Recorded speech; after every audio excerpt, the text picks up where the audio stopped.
where the treats at. Is this the passing of the torch, right? Is this what this signifies? It comes down to that front office and what they feel is most important. The champ is here. We've touched down from a higher plane. Why you landed here? We always look forward to that week because it was always intense. You know that we ain't coming back. We about to. The man, the myth, the legend, Dante Hall. My favorite player growing up was Dante Hall. I love you guys in the show, but Dante was my guy. Get to dashing because you done on the warfare. Chief Concerns is presented by BetOnline and Olipop. Marcus Dash here from Chief Concerns, and ladies and gentlemen, it is that time of the year. It's football season, and you know what that means? It means it's time to get in on BetOnline. BetOnline is the world's most trusted betting platform and your number one source for everything football. BetOnline has every stat, every matchup, and even live odds and spreads to bet on during the games. Think you know your stuff? Get in on our $200,000 mega contest and pick 5 games against the spread every week for your chance at weekly prizes and a share of $200,000. When the game's over, head on over to our online casino and get in on a game of blackjack or poker or unwind with one of our 150 slot games. Head to the website today and get in on the action. Bet online. The game starts here. Come on, baby. Go. Go. Go. Go. Go. Go. Yes. That's a first down. That's a first down. That's a first down. This football season, I'll be putting down normal sodas like Coca-Cola for Olipop. Olipop offers a healthier alternative with its low sugar content and natural ingredients. Olipop is more than just a drink. It's a wellness companion that supports your digestive health. Packed with prebiotics, this fizzy elixir helps promote good bacteria in your gut, leading to improved digestion and overall well-being. So go ahead, click the link in the description and use promo code SODALOVE and get your can of Olipop so you can enjoy the game guilt-free. Go Chiefs. Use the promo code SODALOVE for 15% off now. Hey everybody, welcome to another episode of Cash and Props with Dunn and Dash. I'm Marcus Dash here with my brother Teja Dash, and JD will be joining us shortly. He's setting up for everyone's favorite segment, Keys to Victory, with Coach Dunn. So he's setting up right now. We'll be tossing to that segment shortly when JD comes on. But Teja, how you doing? I'm seeing some people in the comments. Witchy Hall, Lewis Cuthbert, Susie S. from all the way from Australia, the land down under. Yeah, JD does a pretty good Australian accent. Pretty good. But you guys probably watch a lot of Crocodile Dundee, so that's why you guys are so good with the. What? We must watch that.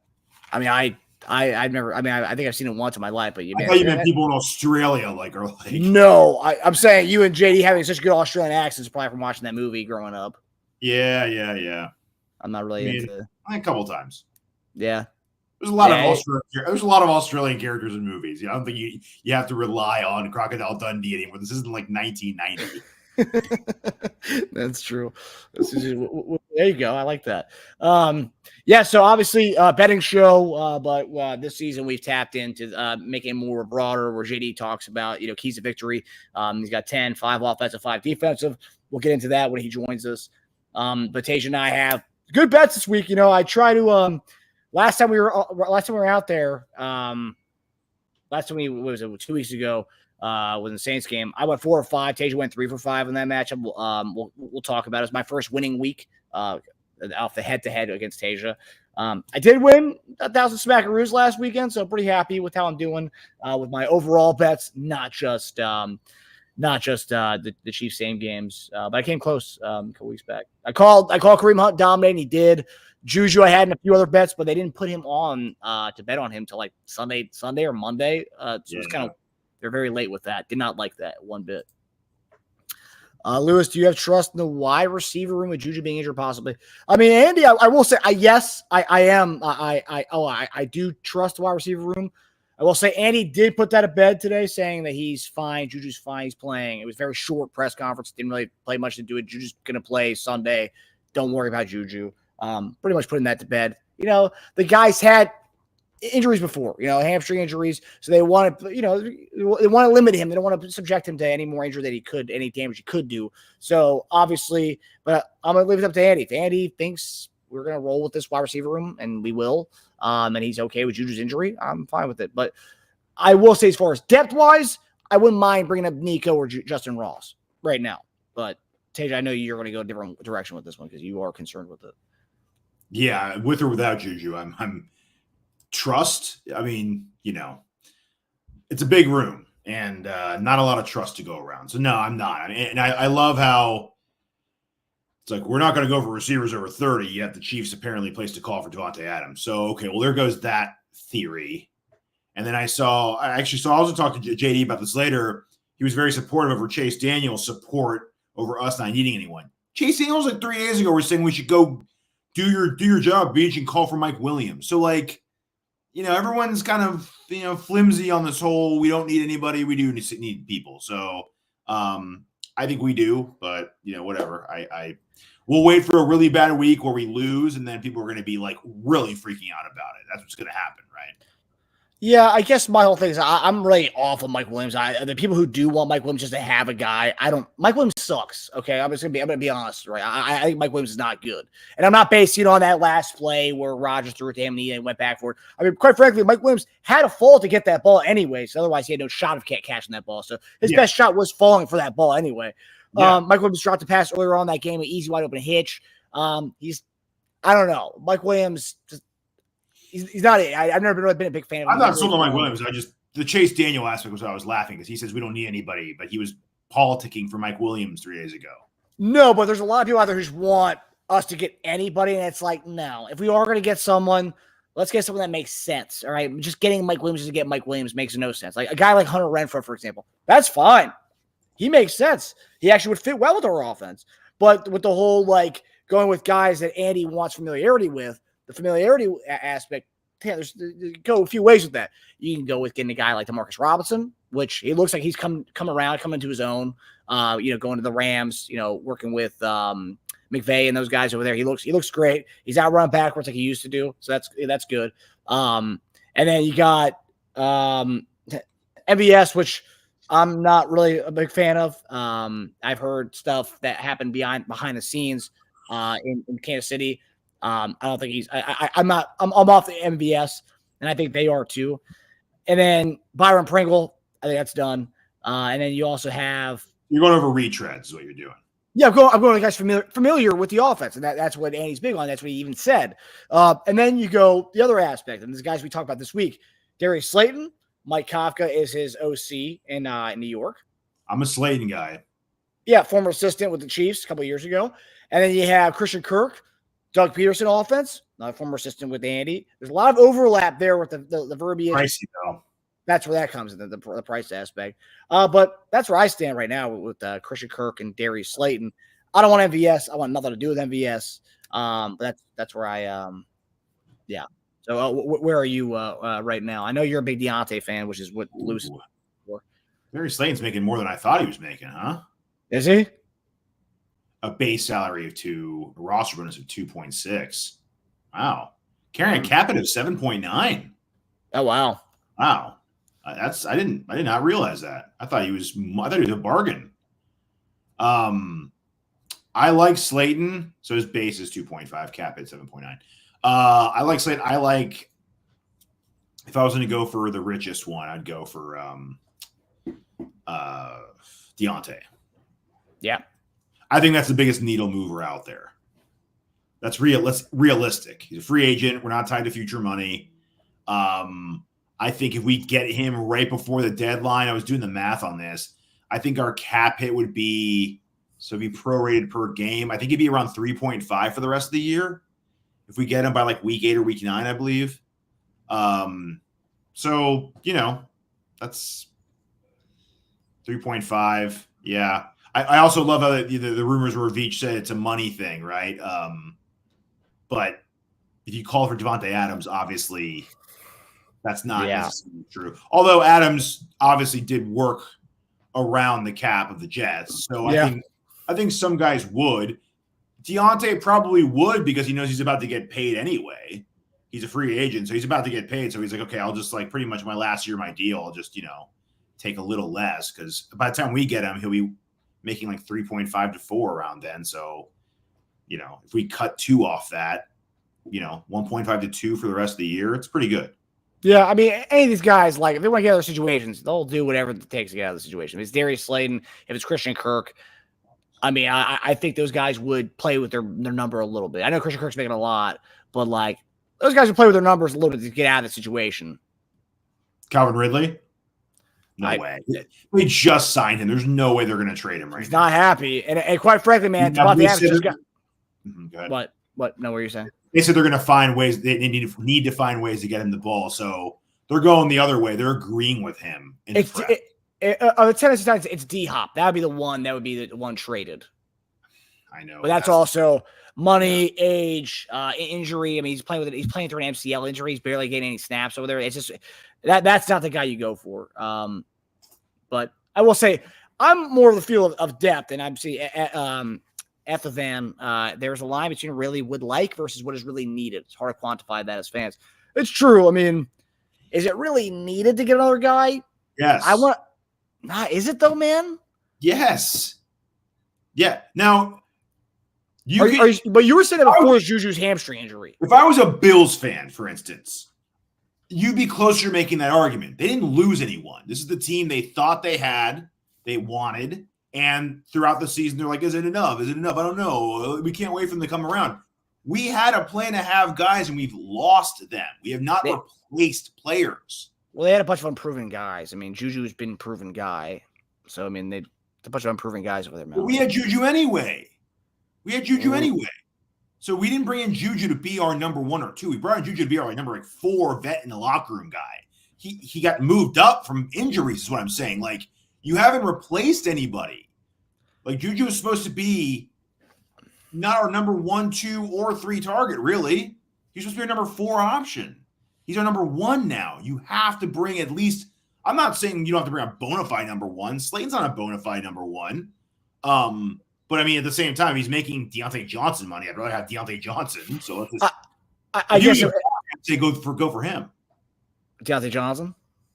No, I'm saying if Slayton was an absolute bargain, I'd say you don't need a top flight guy. Slayton's good enough. We just need like a number 2 or 3 type guy. I will say it's one thing. I mean, even when Rice was there, we weren't really throwing to anybody else. We were throwing with 2 guys, man. We're not really throwing it. Mahomes is not really utilizing his entire plethora of receivers, even when we had Rice, man. He wasn't throwing anybody else. He's lashing on one guy, an occasional bomb here and there to Worthy. I mean, as you saw last week, he didn't throw to a receiver until midway through the second quarter in that game. He didn't complete a pass to a receiver until midway through the second quarter. I don't think it's that big of a need, to be quite honest with you. And also, too, it's a good comment. Put Juju on the outside with Worthy and Sky more in the slot. See if there's anything there with motions, jet sweeps. Dude, like, we're not utilizing the guys we even have in the room now. And Hardman had 4 catches last week. And again, I want to see what we have about a month before the trade deadline, or 3 weeks. I want to see what we have with the guys we have. And if we do like shit, sure, go make a trade. And obviously, we are doing that anyway. I mean, we're just not going to pay up for Devontae Adams. And we apparently called the Raiders. And nothing happened there. But see what we have and then make the deal. And also, I want to see what we have with Nico. I want to see what we have with Justin Ross. We're not even doing that. We're not even testing these guys out. So why did we upgrade it in the offseason? Why don't we just go into the season going, we have pretty good guys at camp. Let's just go into the season and see how these guys do, and then we'll try to add guys. No, they were like, no, screw that. We're drafting one in the first. We're signing one of the best receivers in free agency. We're doing it, even though we have a budding star, even though we still have Kelsey. They were aggressive in going after receiver. You lost both those guys, or no, you lost the more important guy and the free agency acquisition, and you don't replace it. It just doesn't make sense. That's like I don't know. It's like that's like you owning a car and then like someone steals it and you don't replace that car. Like, no, I'll just take Uber from now on. Oh, really? Why'd you have a car in the first place then? I don't know. Just wanted it in my garage. Like, no, you obviously needed a friggin' car. That's why you got one. But when it's gone now, you're not going to replace it. There's a spot open in your garage for that car. It's weird. It just sounds weird. All of a sudden, you spend all this money in draft capital on a position, you lose it all, And then Well, it's you, like, you, I think well, we're better you, receiver. you didn't lose it all. You still have Xavier Worthy, who's a first-round pick. You didn't No, lose but it we all. lost Rice. Rice is more integral to our offense than Worthy is. So like, we Right, lost but that wasn't. But that was an off-season acquisition. That was an off-season addition. on top of what we already had. We already had a budding star receiver, and we lost that budding star. So we lost two huge things to our offense, and now all of a sudden we're like, we're good as is. Like, what? I mean, we've seen teams in the history win Super Bowls without having this high-powered offense, man. I mean, like the Marty Ball style, that it looks like we have a really gritty defense, and then you have a Kareem Hunt you're getting the ball 30 times a game to. If you could do that, and when Pacheco comes back, you go ground and pound with the occasional play action, Mahomes finding Kelsey or, Juju. I think you can win that way. I think what we did against New Orleans, albeit they've looked like a mess since then, they're getting dominated by everybody. I think we can win with that same kind of formula we did against New Orleans. I think you can replicate that every week. I think it's very sustainable. Juju having 8 for 150, I don't think it's sustainable, but everything else is sustainable. The team that like made the Broncos look like the 2000 Rams. They fall to pieces since that game, I will say. Okay, like I think they were falling to pieces in that game, and their pieces never came back together after that. And the budget affects the next 4 years. Deontay Johnson's on a 1-year contract, so that doesn't affect our future at all. That doesn't affect anything after this season. If we don't want to resign him, we don't have to. If we do, we can. That's up to us. But like that doesn't affect the future. I'm not saying go after Adams and his bloated contract. Like I'm not saying that. I'm saying go after a reasonably priced guy. And I'm not even saying it doesn't have to be Deontay. We need like a number 2 or 3 in here or something. You need something. And if Juju gets hurt after the deadline, then what? Like we're screwed at that point. Right now, we're not screwed. I'm saying it's a need, but we're not dead in the water. But you lose one more and you are screwed. Yeah. Okay. Let me ask you then. Cody Runge brings up a good one. Thielen comes off IR. Is that a guy you'd be like, oh yeah, that's great? Or are you like say, nah, man, that's not good enough? I don't think we. Okay. Yeah. You and I are similar. I'm saying we need help as far as depth wise because Juju hamstring injury. He comes out.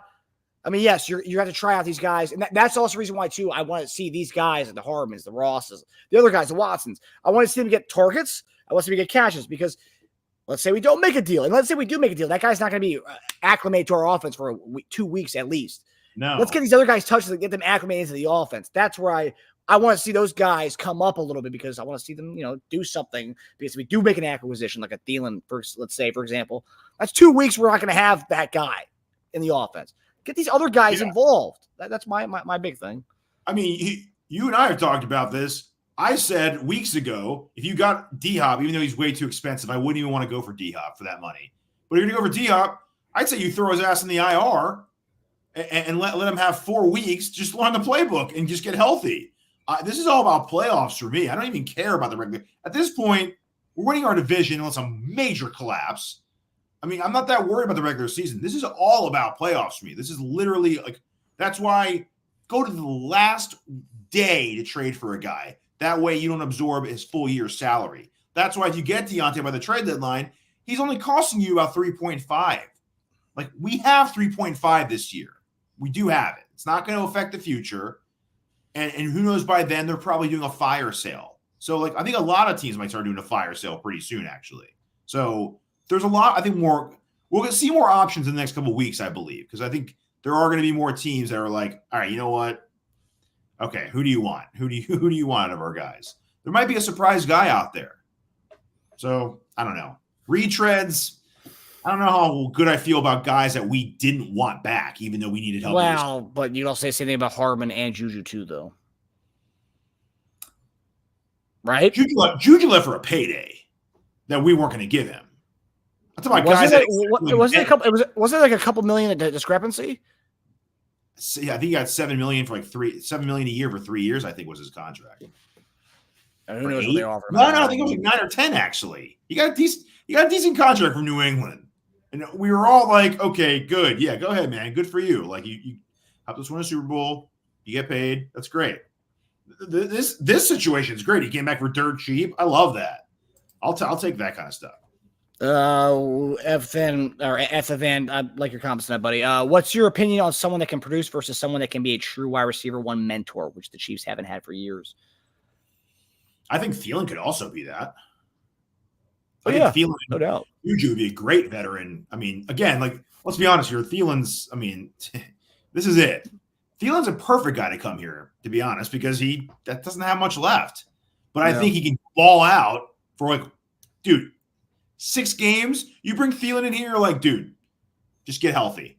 Get you acclimated. Just be healthy for the playoff run. Pull a Kelsey. You saw what Kelsey did last year. Do that. That's great. I mean, just another guy to move the chains. I don't think we're going to be a powerhouse offense for the rest of the year. It's just not us. Yeah, I'm with you. I love Thielen.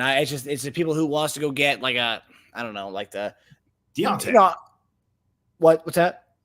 Deontay. They want us to get Deontay. Yeah, and I think that's a bigger move. That it would cost us a little bit more to get a Deontay Johnson. I think Thielen's not going to cost us anything.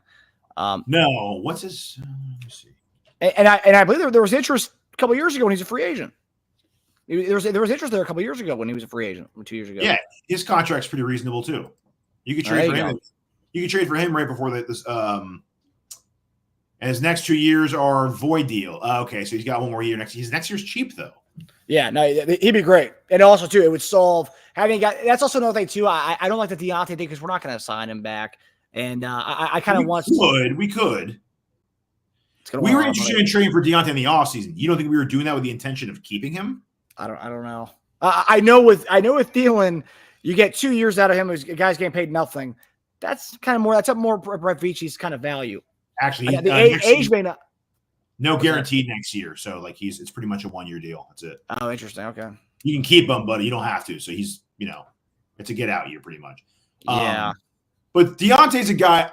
See, I think if Veach is like, oh, this is not just a this year move. I want Deontay beyond this. I want a guy beyond. I don't want to cash in a draft pick for a guy I'm renting for 2 months.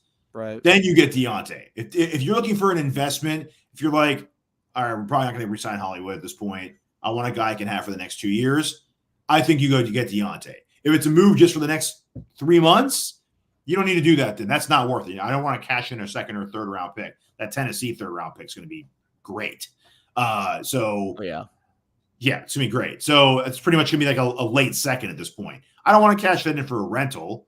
Now, if someone like if we can get Deontay for a good price, and who knows, but renting a player, I don't want to give away a lot.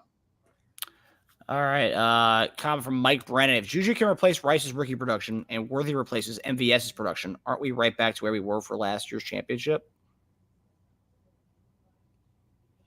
The same team that we went into the offseason drafting a 1st-round pick and – But forget about that. But forget about that. What did that team do, though? But our mentality was that's not good enough. Our mentality going to after last season, after winning the Super Bowl, was not good enough. We need more. Well, yeah, but still, though, that team did win. They proved they could win it last year like that, and now the cards, the way the cards have landed, we got to deal with it now, and we'll go back to that script from last year. You don't have to deal. You can make a deal. You don't have to deal with it. You can make a deal. Veach wants to keep his assets, man. I think this guy's trying to. What do you think he was offering a peanut for Devontae Adams to the Raiders for your division rival? Well, they didn't say he offered it. They said he called about it. He probably wanted to see what they were going to do if they're going to eat up some of that money. No. Because there was a report last week that the Raiders said they were not going to eat up any of his contract. They were not going to do anything with his money with his contract, and it was just a deal. They were going to. Regardless, though, we were still. He was feeling it out. Is what he was doing. You want to see how dirt cheap they're going to trade him for. Even if we traded him for a 4th, it's not nothing. I mean, like it's something. I mean, like. Anyway, he knew you'd have to spend up to get your division rival's best player. You couldn't just get him for nothing. That wasn't going to happen. If they were going to trade him to us, they would have to screw us in that deal. We all know that. I feel like every GM is calling about this stuff just to see where these teams are, their heads at as far as trading. That's kind of. I think he was just calling. It's just a call. Either way, he probably called about Max Crosby. Redskins or the Commanders called about it. Mahomes a couple years ago. They'll do it. I think calling's fine. I'm just saying, but. You don't just call. We're not calling for random players. We're calling for things that we think we can get, right? Yeah. This is an interesting one, Kathy. This is something I don't understand it either, Kathy. I don't know if it's an injury or something that we don't know about. But question, is Renfro a no-go in football? Fell off the map. He really has. And the worst thing was, I thought when McDaniels went to Oakland or Las Vegas, I thought they were going to, give this guy some, make him look like the next Welker or the next Julian Edelman. Utilizing him that way because he was dominating before McDaniels gets there. McDaniels gets there, the guy falls off the map. It makes no sense to me. I think he's a small guy who would work well in our offense. I think what he's good at, I thought a lot of us thought with Sky Moore, he kind of give us the kind of what Gordon Renfro or Hunter Renfro was giving us in his play. But no, he's still out there, and I don't understand it. I think he'd be a good asset in this offense, but doesn't really know our system. But what's your take on this? I love this.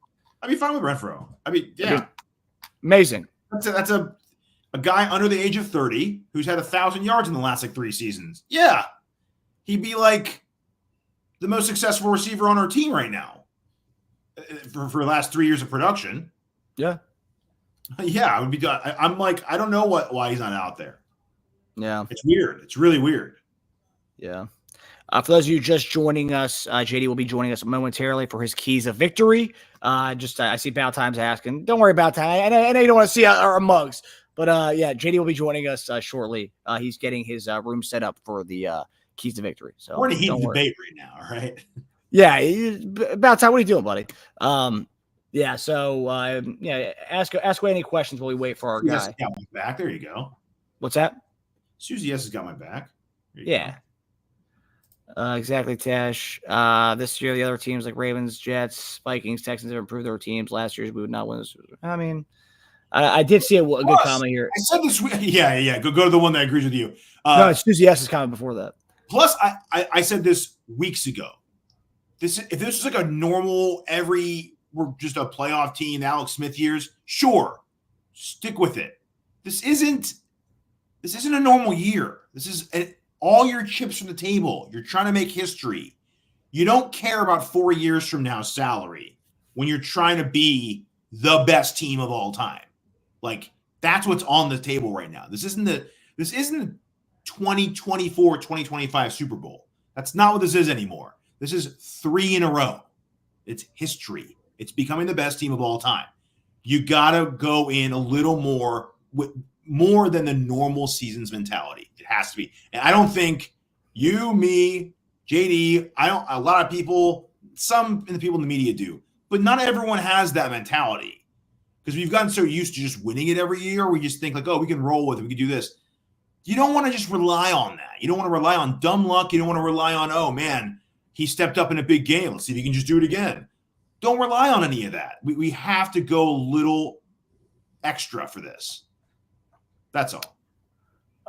Susie, yes, again, I believe Patrick Mahomes is the key, not the wide receiver. If Patrick steps it up back to where he normally plays, then we don't need any more receivers. The tight ends will fill the void. I mean, that is 100%. Oh, that's not happening right now. No, Patrick's got a worse TD to interception ratio than Deshaun Watson, folks. Okay, so if that's your hope, you better get Deontay and Thielen here soon. Come on, man. You don't think you snap out of a bye week? I'm not saying you can. I'm just saying, like, he might need a little extra help. No, I think we're all right.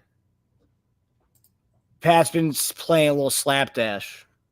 I mean, if that means Pat's been ordering too much DoorDash. What have you been doing? Yeah. At the van, we already have a 5 tight end fullback backfield. How can Renfro really help? Does he really run wide receiver routes that well? At the van. Come on, this guy. He's a phenomenal route runner. He's probably one of the best. Yeah. Especially from the slot, he's phenomenal. After that, you need just type in. I'm sure someone's got a video. Type in 100 Renfro route running on YouTube.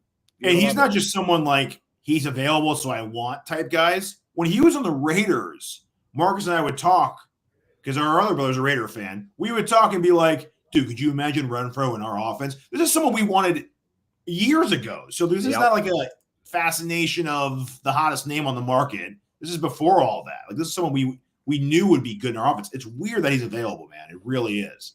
I don't get it. At first, I thought he was avoiding the training camp. He didn't want to do a training camp or whatever, but nowhere to be found. I watched the Saints game last night. I'm seeing guys like Bub Means get reps. Who is that? I don't understand. Yeah, I don't get it. It's a really weird mystery. I had to imagine an injury, maybe. I mean, what's going on here? I don't get it. Yeah, no, at the van. He was on the Gruden team, right? Yeah. Yeah. I think that's his best year, I think. Was it? I don't know. Yeah, maybe. How soon do you think it is before Pacheco comes back? I honestly think, Susie, in my opinion, because they say complications or ligament damage as well in his foot. Although Dr. Chow, we had him on a few weeks ago, didn't really think much of it. I think it was 6 to 8 weeks. They said from the originally, but I think with the way Kareem Hunt's playing, CH is coming back, Samaje Perine there. I think they're not going to rush him back by any means. Let him get situated. Let him go to the physical therapy. Let him do what he's got to do. Let him get all the way back, and then you bring him back in. But they said 6 to 8 weeks from week 2 when that injury happened, or week 3. So, yeah, well, we got three or 4 more weeks left. But just like I don't think they're going to rush him back just based on how good Kareem Hunt's playing. So that's my opinion on it. But Mike Brennan's got a question. You would choose the 3P and 0 Super Bowls in 6 years or 3 more Supers over the next 6 years? Ooh. I choose 3 more Super Bowls over the next 6 years. Why do we have to choose? I think he's talking about trading assets for the now instead of, keeping those assets for, trading an asset that we acquired 4 months ago. That's not even like really our asset that we traded away. I mean, like we got that 3rd round pick in a trade. I have seen people doing this though. I mean, our guy Lance from the Spoken Podcast, he's big on Tyreek Hill, and I think he thinks it's going to happen. But he's big on trading every asset you can just for Tyreek Hill, and it's like, okay, that's where I get kind of lost when I hear people saying that kind of stuff. I love Lance, but I don't agree with trade it all just for the right now, just because you want to do it something that's never been done before. No, because you know what's never been done before? Winning 3 more Super Bowls over the next 5-6 years. That's never been done before either. It's just gathering all these Super Bowls with Mahomes and Reed. I don't like the whole selling the house to get the 3-peat. And I know that's not what you're saying, Teja. I'm just saying that's less of an asset issue. That's more of a money issue. Because I mean, what, a 1st round pick you wouldn't trade FAU for Tyreek Hill? I mean, come on. What are we talking about here? So like, no, but trading first year, second year, third year, fourth year, a million picks over the next 4 years. I think it's more with Tyreek specifically and the Adamses of the world. I think it's more money. You can only kick the can down the road so much. It just really depends on, and Veach knows this, they know this, how much they're willing to spend on receiver in the offseason. I don't know. Like if they were planning on maybe getting another guy in the offseason or re-signing Hollywood, then again, I'd be okay with going Deontay, not for a rental though. And again, they're willing to trade they tried trading for Deontay. So, like, that is in their mind. It's not like we're making this up. They had interest in the guy already. So, I don't know. Yeah. It was reported, yeah. Yeah, smart. Pittsburgh wouldn't do it. What they traded for a 3rd? What's that? What they traded for a 3rd? I do not remember. That was a draft day trade, right? Steelers trade. They traded him for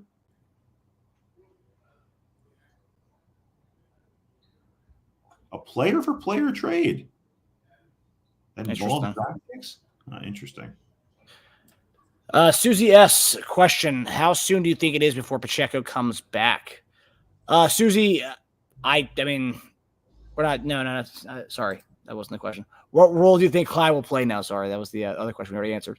What role do you think Clyde will play now? I think he's not going to touch Kareem Hunt snaps. I think it's going to be pretty much a timeshare with Samaje Perine and a CEH.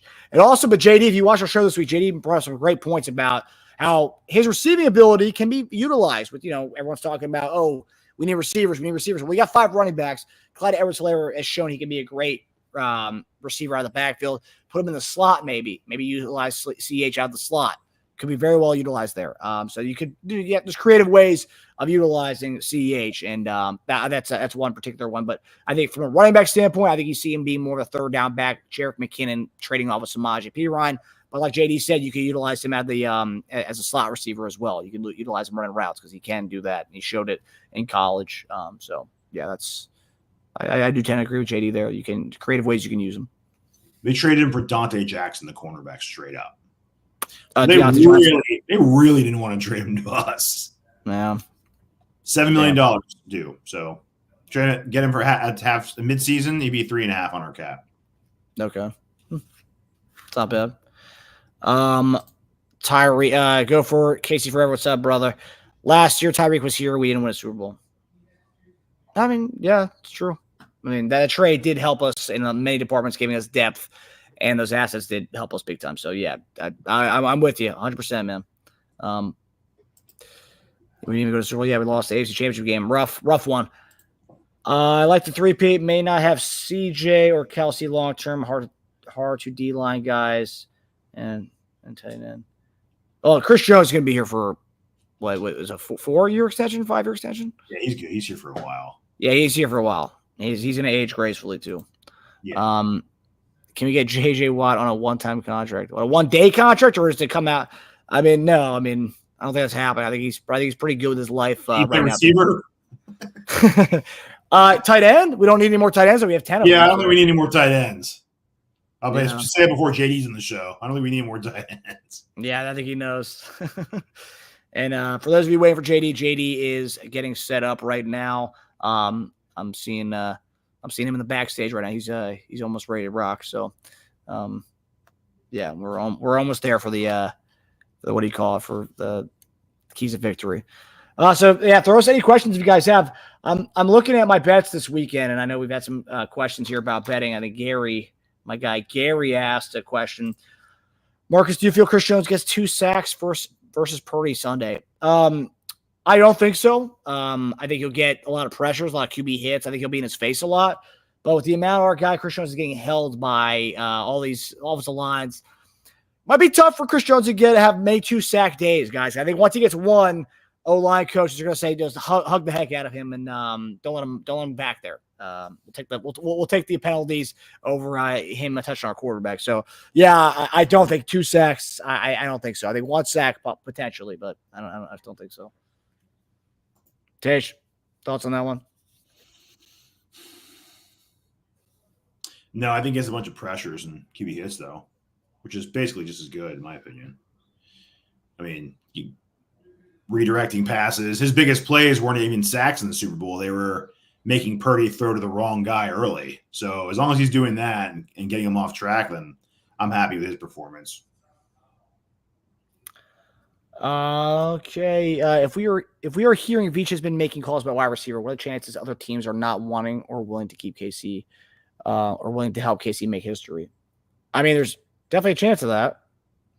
I mean, Raiders didn't want to trade him in division. That's a little different story than making history. I think if it's a good deal for them, they do it. These guys care more about their own job. A lot of them care about just being employed for another year in the NFL by their owner. And if they make a good deal and KC wins the Super Bowl, but they get a nice pick out of it, or turns out to be a good player, I don't think that owner is going to get mad at them for allowing us to win the Super Bowl. They just care about how that pick pan out. That's it. So, yeah, I think as long as it benefits them, they'll do it, which is why a lot of Raider fans didn't care about trading Devontae to us. They actually liked it. A lot of Raider fans wanted it because if it's the best deal, take it. And they don't have a lot of faith in Devontae, and they thought he would eventually ruin our cap. So it's double duty, really. Yeah. Susie S, is it the age and injury issue with these wide receivers available for Veach and Andy? I mean, I think as far as age and injury, I think they want it's kind of mixed reports though, because they said they wanted younger guys. But then you go out and ask for Devontae Adams. I think that's an interesting one. Yeah, I don't know what it is, to be quite honest with you. I don't know. I thought they wanted younger, but also they want guys that know the system. It depends what they value most. And I think of the 3, let's say age, injury, history, and then knowing of the system, knowledge of the system, I think you go knowledge of the system before the other 2 things, to be quite honest with you. And we've seen it. Hardman was our trade last year. Juju was our big pickup this offseason after training camp and whatnot. So, like, they obviously are big fans of the knowledge of the team. And also, too, JD and I were talking about this the other day. You know how you brought up the Patriots, the how similar it is to the Patriots? Yes. Looking at the Chiefs over what we've been doing the last few years, I went back and looked because you brought up some of the receivers, plug and play. Deion Branch had 2 stints with the Patriots. What's his name? The really fast receiver. Oh my gosh, small guy playing for the Browns. Patton, Branch. Patton also had 2 stints with the Patriots as well. What's his name? Stallworth had 2 stints with the Patriots as well.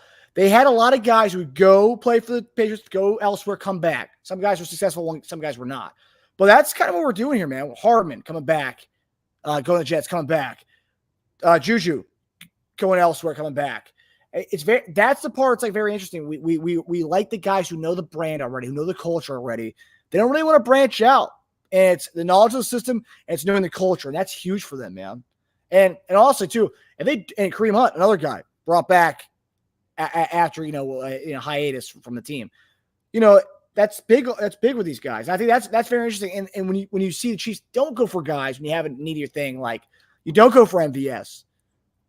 That's interesting because you've done it before with other guys. All of a sudden, we're in need of receivers apparently, but they don't go for MVS. That tells you, the culture fit and whatnot. It wasn't there for them. And I think that's a really interesting how that's one thing we've kind of overlapped and intersected with the Patriots is that whole factor. And I think that's interesting.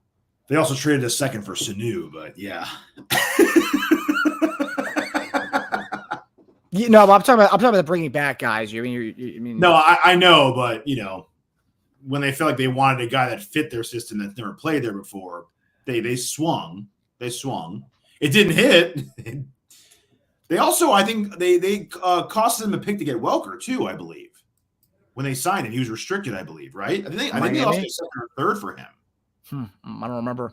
I mean, it was good. It worked. It worked out. No, but you're talking about the acquisition of the receiver position. I'm talking about going to get guys who've already been there before, rather than going out. I mean, both can be true. I mean, they did do that a lot, but they swung for guys. I mean, I guess you can call the Sanu pick our Tony trade. I guess maybe. But yeah, Tony wasn't acclimated with us at all. That was a big swing. Big swing, yeah. They had future plans for him though. That wasn't supposed to be a rental. That was supposed to be like we can make something of this guy in our offense long term. So that was a really big miss because that wasn't. I think he gave that pick up wanting future. Yeah, so that must have really stung. And who knows? That might have been playing in his head now as to why he's not going after certain guys.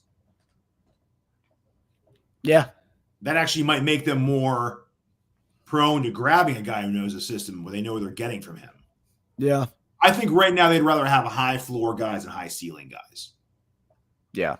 I think Thielen's a high floor guy. You know what you're getting. Yes. Yeah. He's not going to come in and get like 15 catches for 200 yards. Oh, I think he did. He had some pretty good games last year where he had like 10 catches for like 150 or something. Oh, he was getting peppered. Yeah. So I don't think it's going to happen here, but it's just good to have multiple guys like that. I mean, Thielen at this point is like a receiver version of Kelsey. Yeah. No, you're right.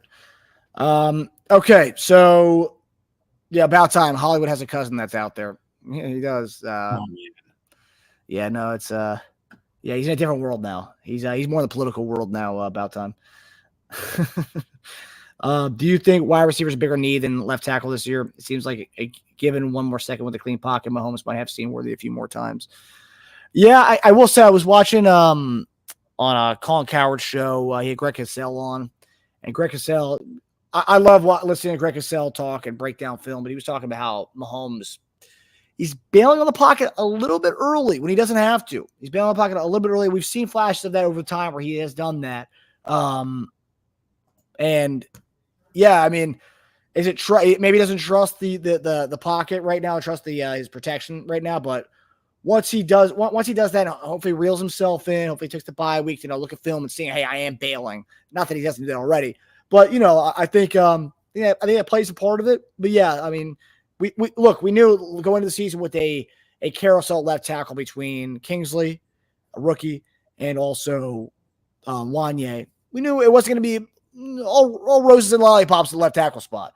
And right now, you're kind of seeing that a little bit. You're seeing Mahomes not trusted as much, missing guys like Xavier Worthy and also bailing from the pocket. And, quite frankly, yeah, it's going to happen. It was going to happen. Hopefully, the bye week, watch the film, and, all systems go come Sunday. This is a pretty important game for him to improve upon what he's been doing. and our receivers to look the best they've looked, because we're historically, Reed and the Chiefs are historically really good after buys. So if we don't look tip top, that's a problem. It's a problem. Even if we win, if it's in our squeak by week, still a problem. We can't just be satisfied with barely squeaking out games.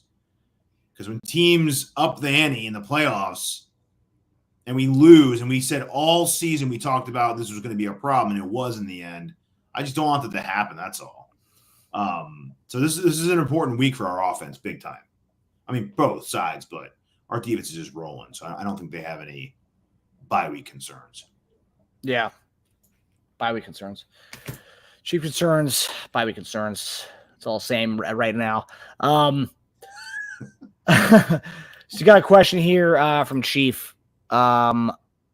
Chief, what's up, buddy? Who are we playing in the Super Bowl?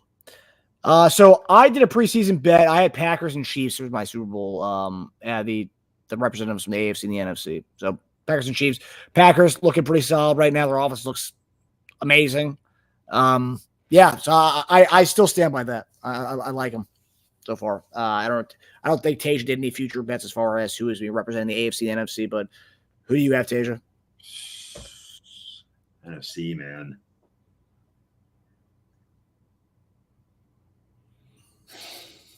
Looking like a rematch is what it's looking like. Really? That's a cop out of an answer. It doesn't look like that at all because they look like dog crap. You say until if they beat us this weekend, then what? Then what? So we suck then if we lose? No. I was saying, but it doesn't look like that at all because they don't look like the best team in their conference. Well, I know. At all. You said they look like dog shit, so they beat us. Then what? We're like the word. No, okay. Looking like dog shit in comparison to being the top dog in the NFC, because they don't look like the top dog in the NFC. No, but they've had a lot of injury problems. I'm not judging a team right now. I'm not going to just pick the Vikings because they haven't lost, right? I'm going by who I think is going to pull it together. I mean, they could very well be doing what we did last year, looking very, very flawed, and then come playoff time, they just roll. They put it together. Detroit's a good one. I like Detroit. I mean, probably Detroit or San Fran. I will say, what's that? Detroit's a lot of people's sweetheart still. Oh yeah, it would be. It already is Chiefs versus everybody, but if it is us versus Detroit, the entire world will be going from the Lions against us. Oh, 100%. That's like Rocky versus Apollo or Rocky versus Drago. Yeah. That's pretty much what it is. No, it's Rocky versus Drago. It would be if it was Lions versus Chiefs. Mike Brennan with a question here. 17-0 is the goal and dream, but if there is a loss, who do you think the first loss is against? Interesting question.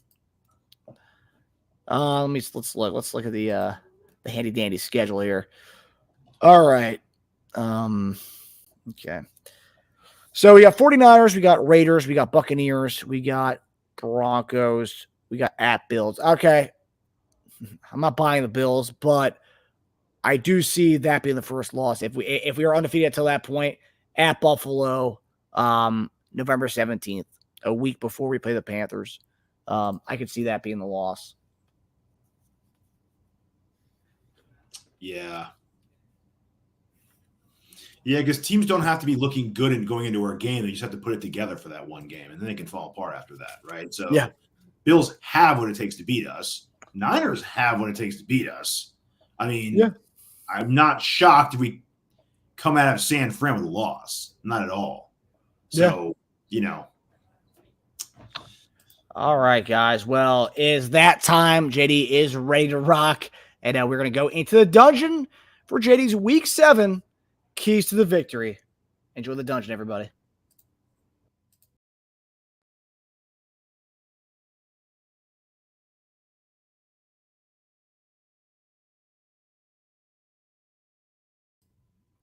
Oh, JD, I don't think we can hear you, brother.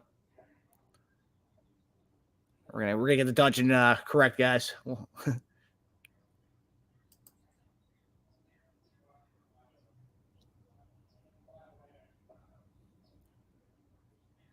No, sir.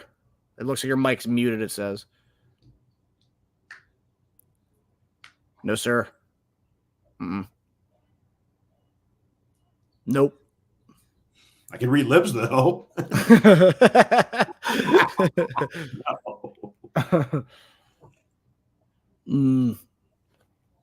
No, not yet. We can't hear you yet, Closer, brother. closer, but no.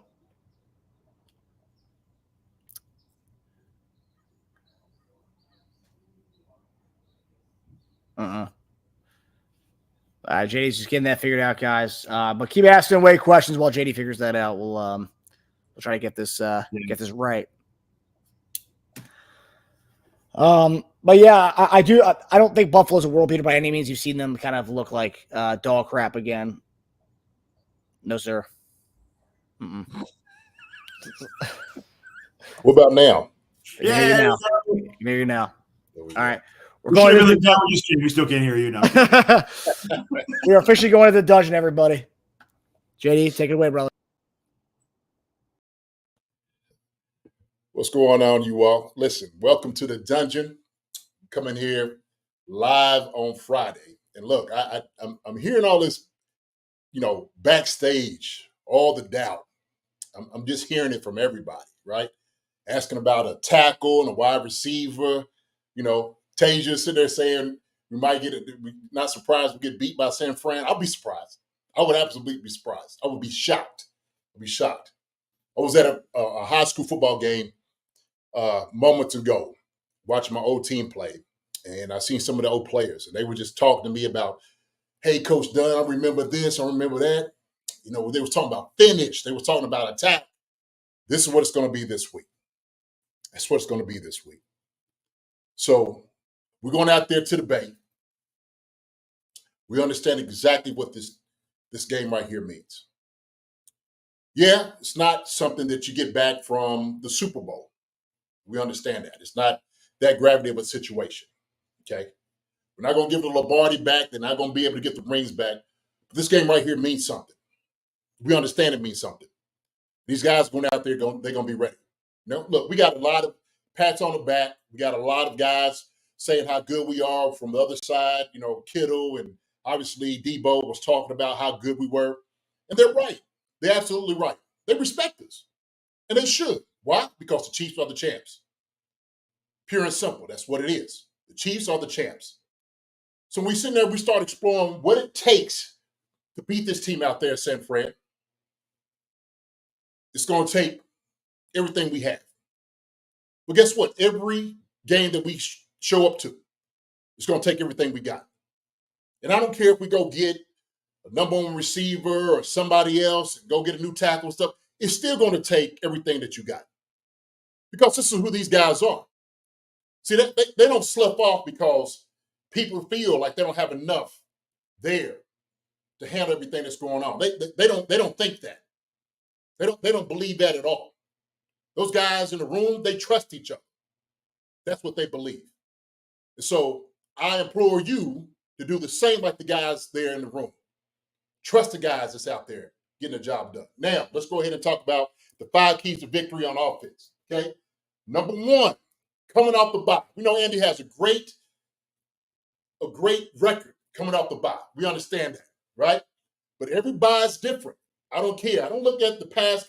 Those things don't indicate anything other than he has a good record. That's it. So this is a new game, playing a new team. They don't got CMC, but we got to go with the 5 keys to victory. Now, number 1, start fast off the bye week. You got to start fast. It's the very thing. Get your body moving a little bit. Get your legs going. You got to start fast. As soon as the whistle blows, the kickoff, you come and you start fast, right? And that means take a shot early. Wide receivers, tight ends, running back, take a shot early. One of their places that they're very, very susceptible getting beat at is corners. It's secondary. And I've seen it. I was going back over some of these plays, some of these games. Guess what? We can take a shot down the field with these guys. I watched Arizona do it. I watched Rams do it. I watched all these different teams take shots. And that's what they did. They killed them out there. So we got to take a shot early, right? Wide receiver, tight ends, running back. We didn't go get Amari Cooper. We didn't go get Devontae Adams. We still got the same guys in the room, and that's the guys we're going to go with. That's the guys we're going to go with, and that's how we're going to win, with those guys, okay? Number 2, Number two, we must ride on Kareem Hunt's back all game. And we can include Steele and P-Ryan in that too. Kareem Hunt's going to be, that's the key. We watched Kareem Hunt come back. This guy looks like a 22-year-old running back right now.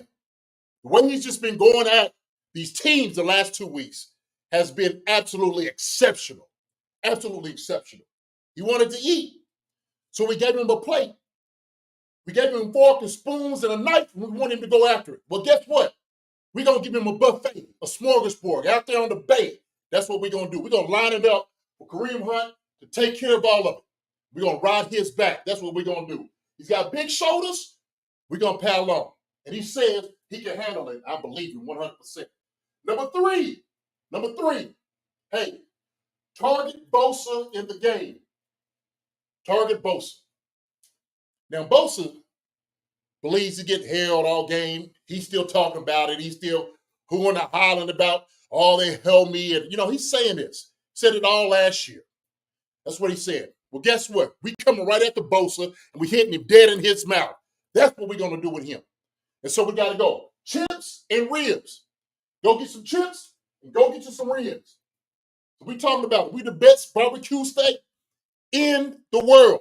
Kansas City, we know about ribs. We're going to go get Bosa's. That's what we're going to do. We're going to make sure we're going to get a little bit of him with some chips on the side. Go ahead and take care of Bosa. Take him out of the run game. Take him out of the pass game. He comes out, run game. He don't want to do a whole lot of that. He just want to come at the guys in the passing game. He wants sacks. That's what he want to do. Guess what? We're going to give it to him. We're going to give it to him. Get him tired.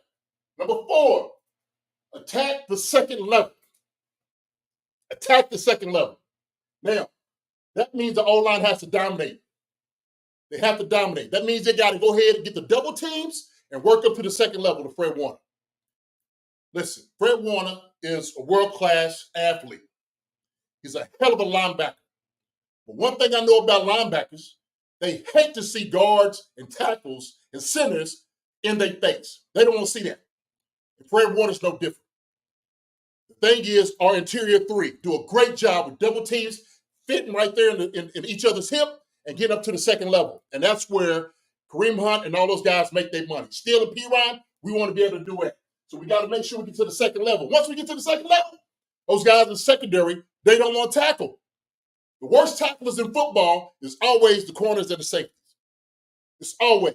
So that's where we want to get to, the second level. Okay? So that's number 4. All right?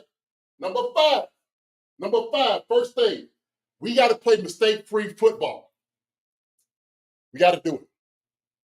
Too many turnovers the first few games before the bye. Pat hadn't been playing on a high level like he is, and he knows how to do. We've been turning the ball over. Steele's come in, made a couple of fumbles. We got to protect that football. That's what has to be done. And after that, protect PM15 at all costs. That's where we win. PM15 is the key. PM15 dominates those guys. I remember they kept saying, well, they haven't beat the Chiefs. I don't know what it feels like beating the Chiefs. Well, guess what? You ain't going to feel that side, and you ain't going to feel that again either. You ain't going to get this victory. You're not going to do it. Why? Because PM15 is going to throw the 87, and he's going to spread the ball and sprinkle it around. That's what he's going to get to, like little spices around. That's what he's going to do, right? He's going to do it. PM15 is going to make that happen. And after we do that, we're going to score. Talking about this football. We're going to score, gentlemen and ladies. We are going to score with this thing. And we got to make sure we score every time we come down. Like I said before, I like Buckner. Hell of a guy. We understand he's the best kicker in the league. We only want to see him after we score touchdowns. That's it. That's it. So that's the 5 keys to victory on offense. We're going to go right there to the second for the defense real quick. Okay? So we got to understand, man. Look, the Chiefs we ain't backing off anybody. We are not backing off anybody. We got to make sure that's our mindset when we're going to the game. It don't matter who we play, who lines up. We are hitting everybody in the mouth. We taking names. That's what's going to happen. We got to do that when we play them on Sunday. We got to do that when we play them on Sunday. So let's get into the defensive side of it and talk about it. Because our defense, hey, you guys been playing at a high level. They've been doing a hell of a job. A hell of a job. The thing is, they understand what they got to go through on the defensive side to win this game. They know that. They had a juggernaut of a task on their hand. But guess what? They've been handling everybody. It don't matter who they line up with. Running backs, shut them down. Wide receiver, kicking rocks. That's what we're going to do this week. So when we sit there, we talk about the 5 keys, the defensive victory. 5 keys defense.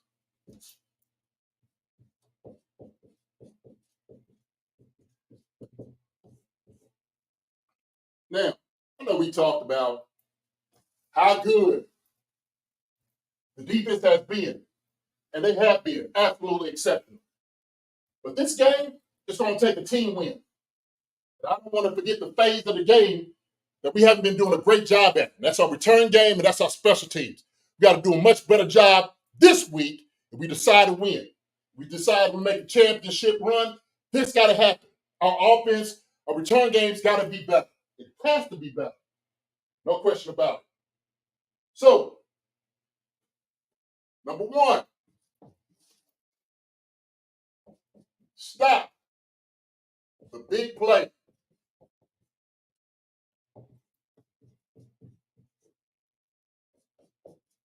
It's number 1. Number 11. Number 85. You got to stop those guys. That's what has to happen. Look, anytime this guy lines up, Debo's lining up, we know exactly the ball's probably going to him. He's in the backfield. There's no question about it. The ball's going to him. We understand that. Hey, number 11, Ayuk, just signed a big deal out there. He looks good. Got him some money. And he looks like it. He looks like, he new man with money. Smells like money. Looks like money. Guess what? As far as going in, if the Chiefs shut these guys down, it's going to be a great matchup, okay, with McDuffie and any of our corners. They've got to go against Ayuk. We can do that. We can make sure we shut him down. Runs good routes. We don't care about none of it. Number 85, big guy. Kittle. Hell of a tight end. I love his game. He's physical. He's big. He's fast. He can catch the football. He does all of that. He's got good personality. Guess what? Reed and those guys got to shut his tail down. That's what's got to happen. As we talked about this, Kittle's a great friend of Travis Kelce. We know that. But the thing is, we have to make sure that what we're doing, we got to go and win like Kobe and hit Gasol on the mouth. I don't know if y'all seen that or not. But Kobe talked about, hey, my friend's out there playing. But guess what? When we go between these lines, we are not friends. We are not friends. I'm not coming over. I'm not giving you a hug.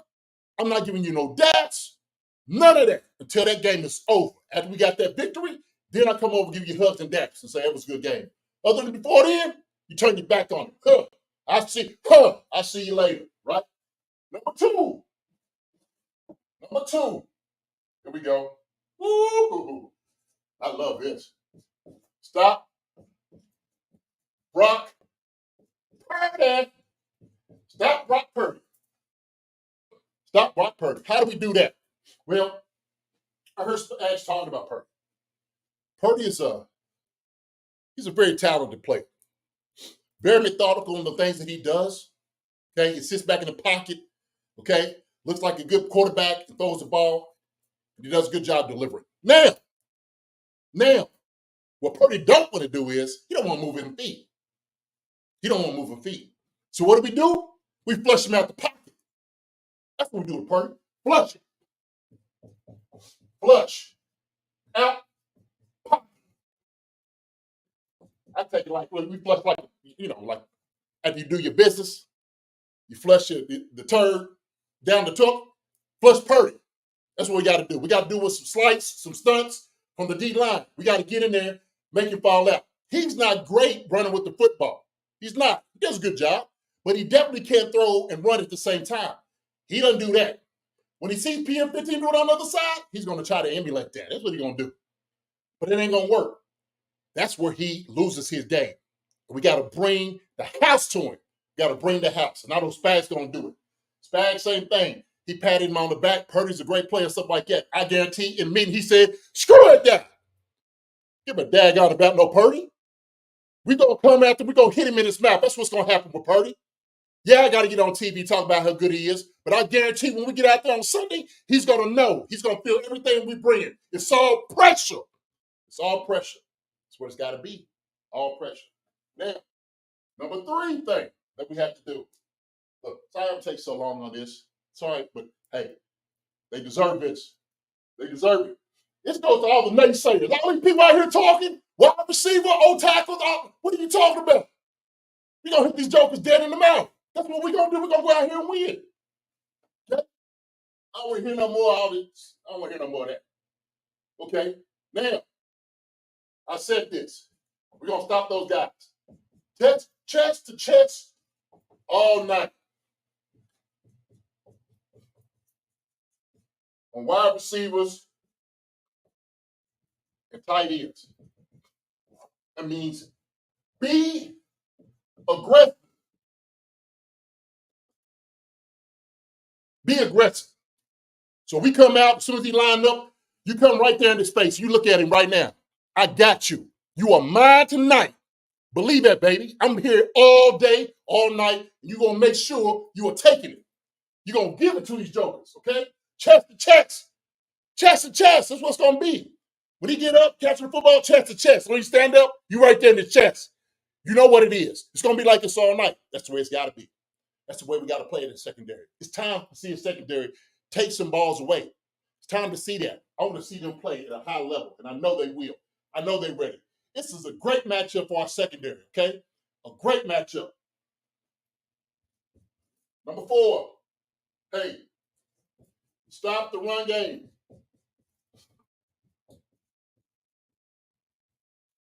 Stop the run game. And I said this. No CMC, no chance. They don't have Christian McCaffrey. No CMC. They don't have it. He's been babying his Achilles the whole year, pretty much. I know because I got him on fantasy and I'm losing on fantasy because the Joker ain't playing. Okay? Hope it gets better, but he ain't playing this game. We ain't worried about it. They had him in the Super Bowl. The guys that's backing him up, they're not as good as CMC. And they understand that. So they're trying to find themselves without their star player, their big guy. That's their big guy. We understand that, okay? So it's ain't the same team that we're playing. It's a different squad. We understand that. But without CMC, no chance. We got to make sure that happens, okay? We got to go ahead and make sure we go ahead and attack the D-line, play on that line of scrimmage. We have to do that. Because what that does is, now you take the run game out of it. They got to pass, okay? They can rely on the run game, okay? Now you attack. That's the way it's got to be. We got to do it the whole time. Number 5, okay? Real simple. And I like that. And we'll stay with the chest to chest. Great turnovers on defense.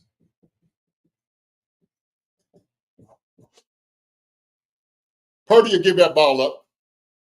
Wide receivers give the ball up. Running backs give the ball up. You know how you do that? You got to be physical with these guys. See, and I don't think they understand. No, I'm sorry. They do understand. George Kittle said that. He understands we haven't played a defense like this. They know it. They know they have not played a physical defense like the one that we got in Kansas City. They understand that we one of the top defenses in the NFL right now. Okay? They understand that. They know that. We know that. But guess what? We're going to make them jokers feel it. That's what we're going to do. We're going to make you feel it. You know we're number 1, but we're going to show you. We can show you better than we can tell you. We're going to show it to you. Okay? So we're talking about CJ. Okay? McDuffie. We're talking about Reed. We're talking about Bolton. We're talking about Chanel. We're talking about, shoot, who else we got? Jamari Commons. We're talking about everybody. Turk Warren's been doing a good job. We want to see FAU do a good job. We want to see King George on the other side get a couple of sacks. This week, we got to put everybody on notice. Okay? All the doubters, all the ones that sit there saying we need to go get somebody else. We need to get somebody else. Now, let me end this here.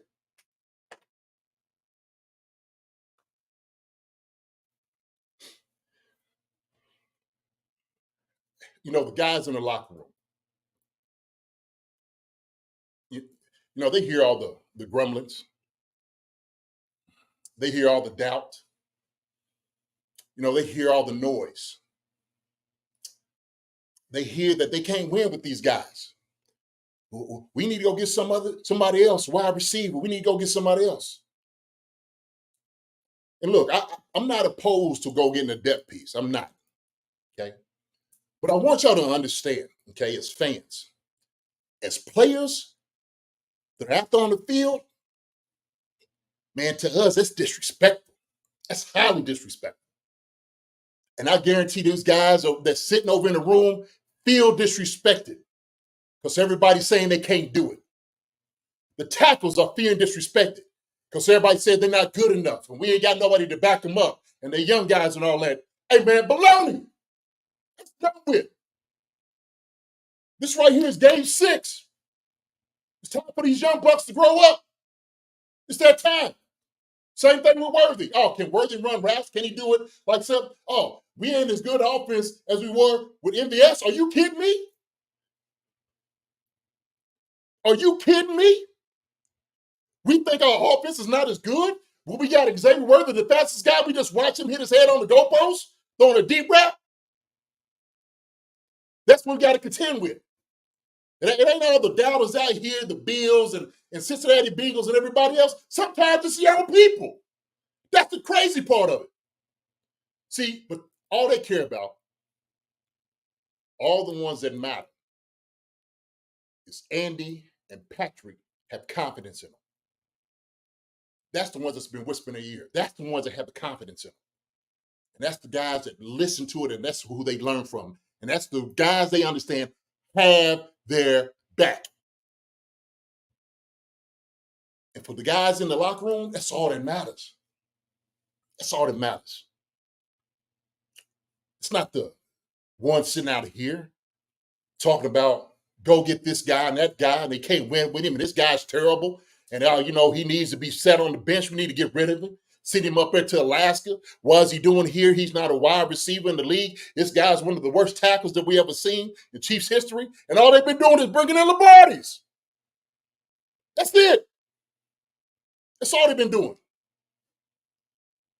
But guess what? They don't worry about none of that. They're not worried about the guys, the naysayers, the ones that say they can't do it.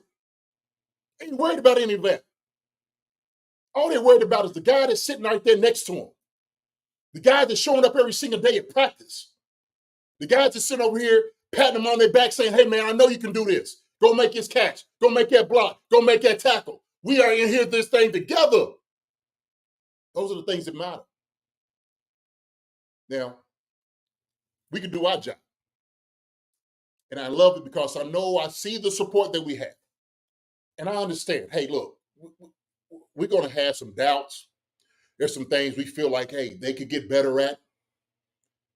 But if anybody knows those guys, it's Andy and the entire coaching staff. They know what they got. We don't know. We see it from far away. I'm sitting over here talking about the keys to victory. I could be far off. These guys say, well, look, erase everything that JD has up here, okay? JD, we're just going to show up and we're just going to hit them in the mouth.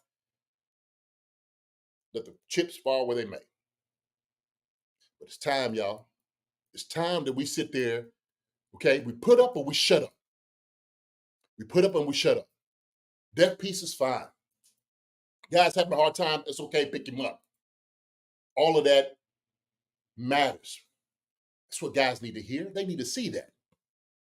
They need to see that. It's like cackling out here. Everybody got to get some. Man, come on. We're going to leave that alone. These guys are going to come out there with their chest up, chins up high, and tell them bring us everything you got. That's what they're going to do. Because it means something to them. It means something to them. Don't lose that part of it. Don't lose that part of it. They're going to give everything that they have for that victory, for that championship. We know they want it more than anything else. They want it more than everybody else out here. They know that. I know that. We know that out here. Okay? Keep giving them your support. Keep cheering for the Chiefs. You keep bringing everything, the energy that they need. So here, that's the dungeon. I'm giving it. That's the keys to victory. Let's make sure, man, we're doing our part. Love y'all. I will see y'all in a few minutes. Appreciate it.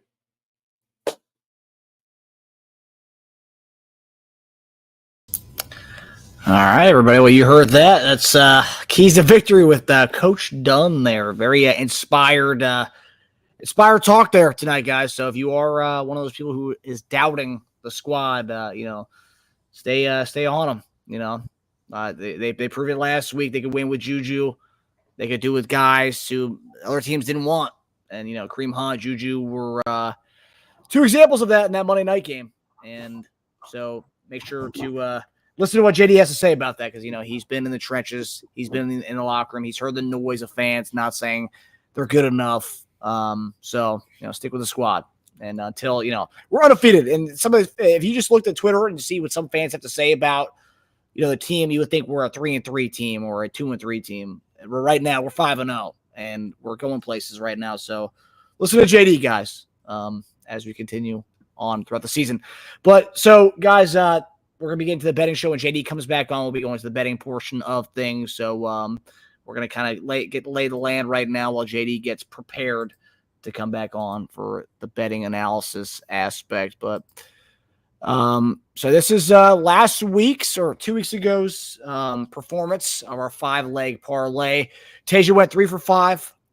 He hit Mahomes 19 yards rushing. He got it at the end of that game with that final drive. Kelsey's 5 catches, which was amazing. I think he hit that in the first half of the game. He had 9 catches in the game. Justin Watson, 2+ catches, did not get that. Zero, I think, right? Yeah, zilch. That was a shock to me. I couldn't believe that. Yeah, well, he didn't target a receiver till this midway through the second quarter, so that didn't help you. And then Kamara 20+ receiving yards, and then New Orleans plus 5.5 did not hit. 3 of 5. Tage's worst week of the season, I believe. Was it your worst week? No, yeah, you tied it. Yeah. Tied for the worst. And then I went 4 or 5. Chiefs over 20.5 points. Boom. Xavier Worthy over 3.5 catches. Nope. He had 6 targets. Should have had 4. I'm really upset that didn't have him. That still pains me. And I think that's going to linger with me. I'm one of those types of guys. If you do me wrong, that's probably it for a while. I will not bet on you for a long time after that. So Xavier Worthy over 3.5 catches. I'll leave that one be for a while. Saints under 21.5 points hit. Total points under 46.5 hit. Kareem Hunt, 50+ yards rushing, and that hit in the first half of the game. He had 47 yards at halftime. So I felt good about that. I had a couple parlays, same games from that game, and I had a bunch of 1 losses on those parlays. I had a 12-leg one that went 1 loss, Teja, and it was Xavier Worthy, 3.5 catches. I can't believe I added that in so many parlays. Very upsetting. Because I had Juju dominating, I had Kareem Hunt dominating a lot of my parlays. And for some reason, I stuck with Xavier Worthy. I don't know. I'm never doing it again, or at least he's got to show me something more than 3 catches. How many yards did he have? Like 20-something yards. Yeah. Yeah. That's been the safer bet for him. 2 catch. Yeah, I think he's had 2 catches and like 20+ yards in every game. He hasn't exceeded 3 catches yet on any of the games this season. Yeah. And I think he's right around catches like 2 for 20-something every game. Yeah. Yeah, it's tough. But I'm looking to build off the 4 for 5. It was my best week of the season on the show, so I love it. Mike Brent's got a comment for you, Tej. Does Teja have Michael J. Fox's hoverboard hanging on his wall? Yep. That's right, baby. Signed, too. Signed by Michael J. There he is. JD, how you feeling after that speech? That was amazing, man. That was good. Good solid 20, 30 minutes right there. I loved it. Thank you, sir. Thank you. Yeah, man. Thank you. Went a little bit longer than what I expected, but it was necessary. It was necessary. Yeah, some things need to be said. It's necessary. Too many people down the squad. Huh? Too many people down the squad and wanting new pieces when we're 5-0. Hey, man, we're 5-0, and here we act like we were 2-3 like it was with the, Aaron Rodgers, those guys up there. Bills, Allen running around with it for his life, with nobody to throw to. We weren't in that boat. We were in those boats. I don't But know, JD. If you listen to Teja, sometimes you think we are one of those teams, 2-4. I'm one of the guys you're talking about. I don't think we're. We're like I said a couple weeks ago, which you didn't disagree with. We're about a toe and a penalty flag away from being like 3-3 right now. So, hey, man, hey, look, we was a toe and probably a flag and all type of things from winning the Super Bowl last year, but we won it. that's true. And then we went out and drafted a Well, 1st-round receiver and signed the best receiver in football, and then a free agency. No, about time I had to. I had to do it. Best receiver in football? Hmm. Think I was the best receiver in football? No, free agency.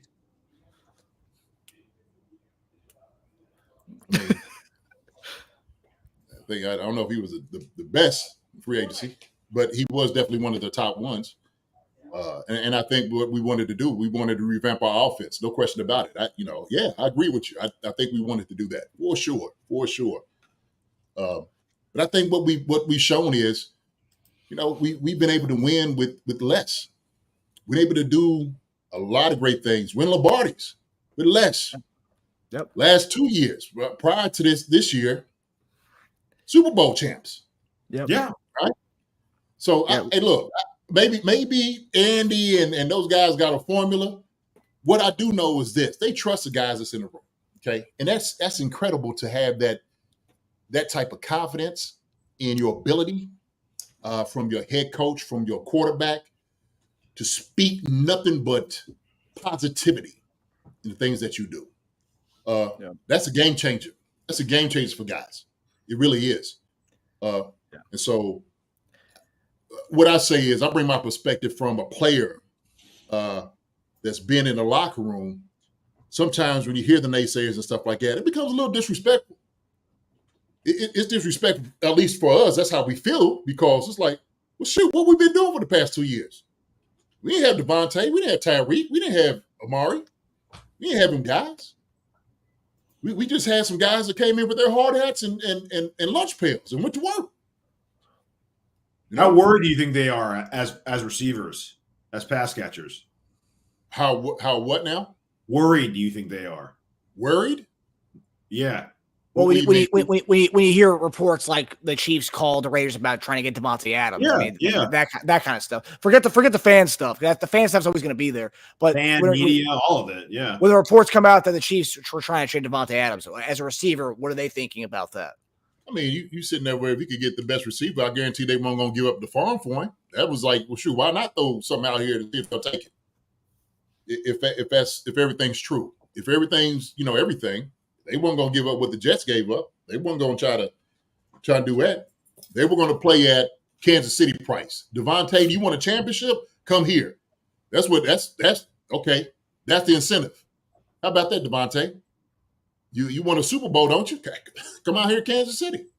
Yeah. What you want? We're going to give you some rice and beans and maybe a couple of free tickets over there to go see the soccer team, the Wizards.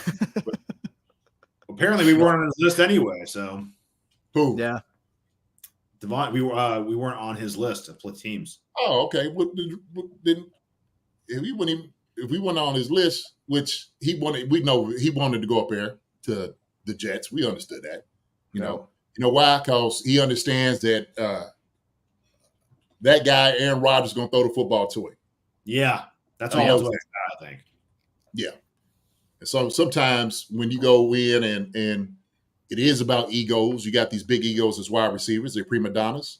And sometimes somebody's like, hey man, you got to play your role.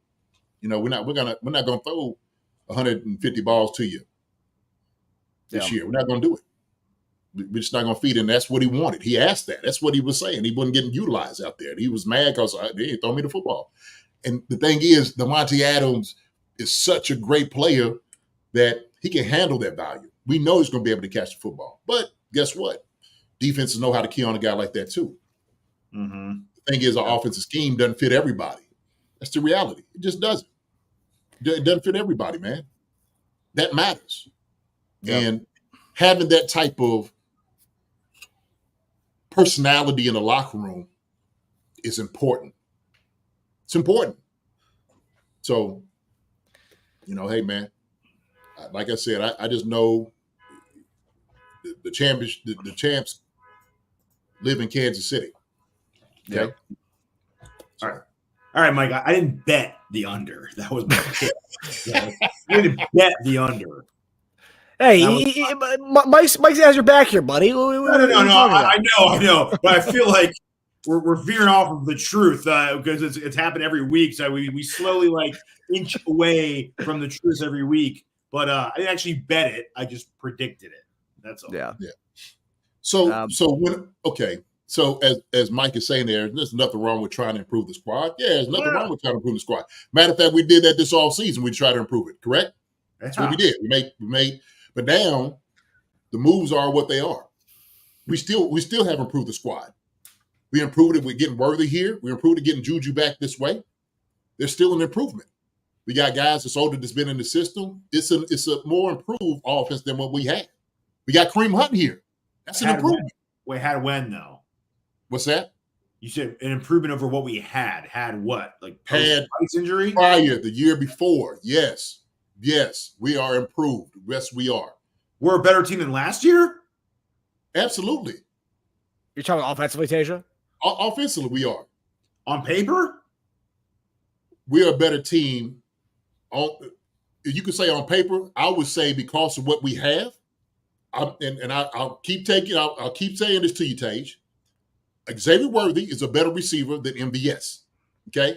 A better receiver. He is.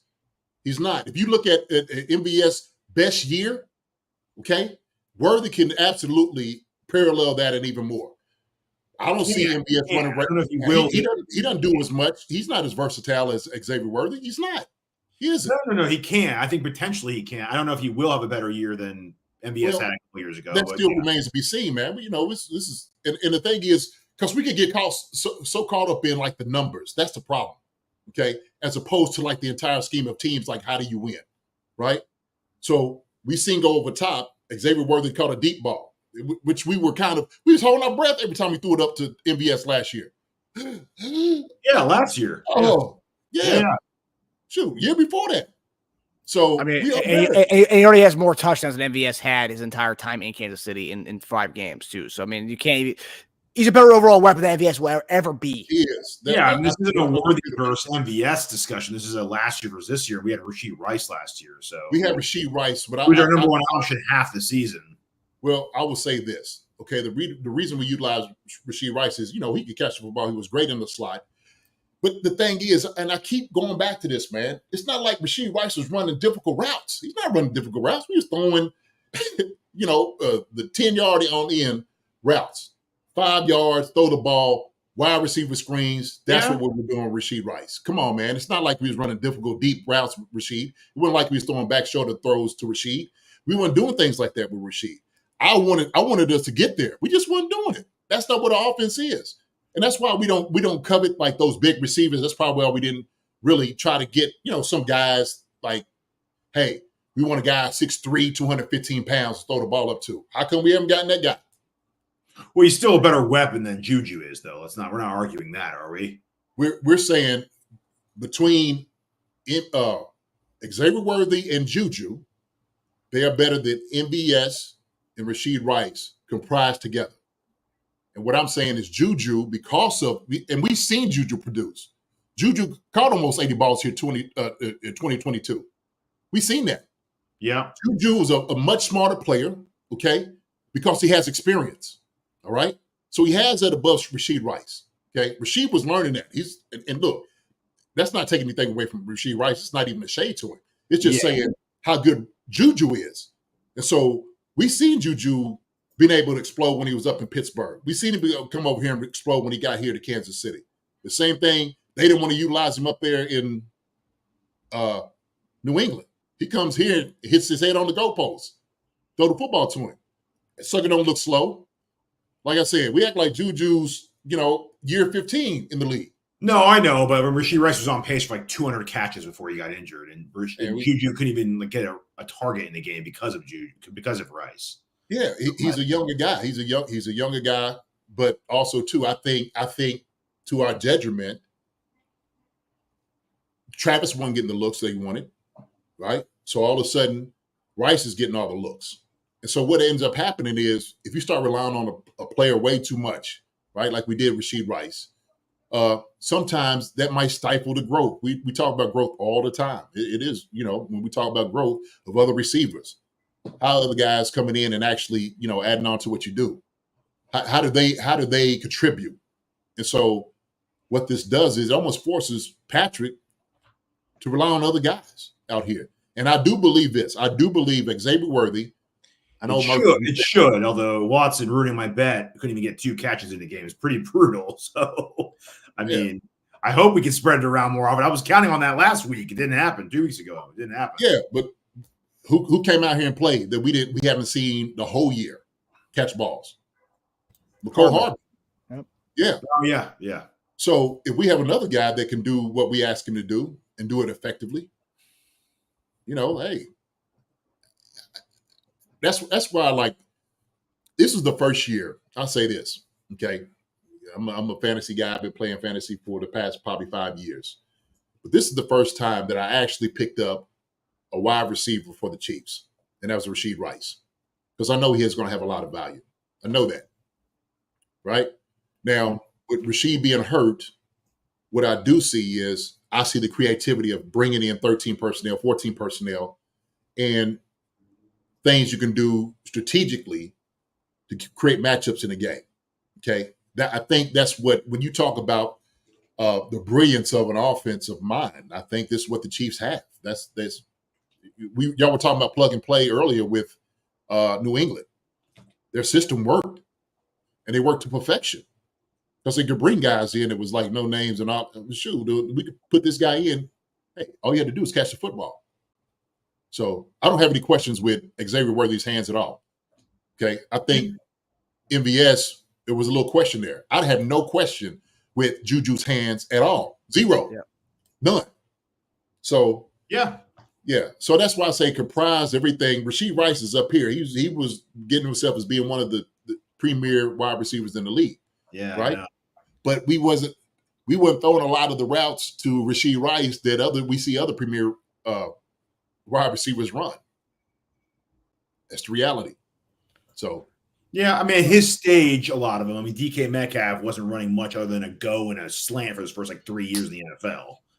Debo's been mostly a gadget guy for most of his career in the NFL. So, I mean, it depends. I mean, so if a guy does something so well that he's unstoppable doing it, then it doesn't matter really, right? No. I mean, so I think it's the effectiveness of an offense, and that's what I don't want to get caught into the numbers of things. I just, because I know sometimes that doesn't tell the whole tale. It just doesn't, right? Yeah. So if you're saying one guy gets 80 catches, but then you have 2 guys that might get 50 and 40, you get 90 catches. That's production, right? That 90 is going to be better than 80. So I don't care how you sprinkle them around. It's production is what it boils down to. Yeah, we saw even that Monday night game alone. We saw a lot more guys touching the ball, getting more guys involved, more creative with the offense without Rice. And you kind of have to be when a guy who's collecting all the targets in the first 3 games. You said this. Everyone needs to get involved because you never know when it's going to be your turn. Luckily, Juju's hamstring's not a big deal, but God forbid he's out this week. Somebody else is going to come in, and that person hasn't been getting the repetition and reps. But now everyone's starting to get involved a little bit more, and that's just a good thing for everyone to kind of get their snaps. Yeah. So, so Teja, and I heard what you were kind of talking about, and I know we're gonna get to the betting show. Was there's pretty much kind of it's almost the question of, well, shoot, if the Chiefs don't win with this group, what are they going to say? It's always going to be like, well, you didn't go get somebody. You didn't get this guy. You didn't get that guy. And is the same thing going to be said if we go get somebody who is a number 1 premier wide receiver? It's always going to be something. It's just how it works. That guy will be blamed, not Veach anymore. Yeah, right. It'll be a blame. It'll be a different blame. It won't be our GM. We tried. We swung, and it missed.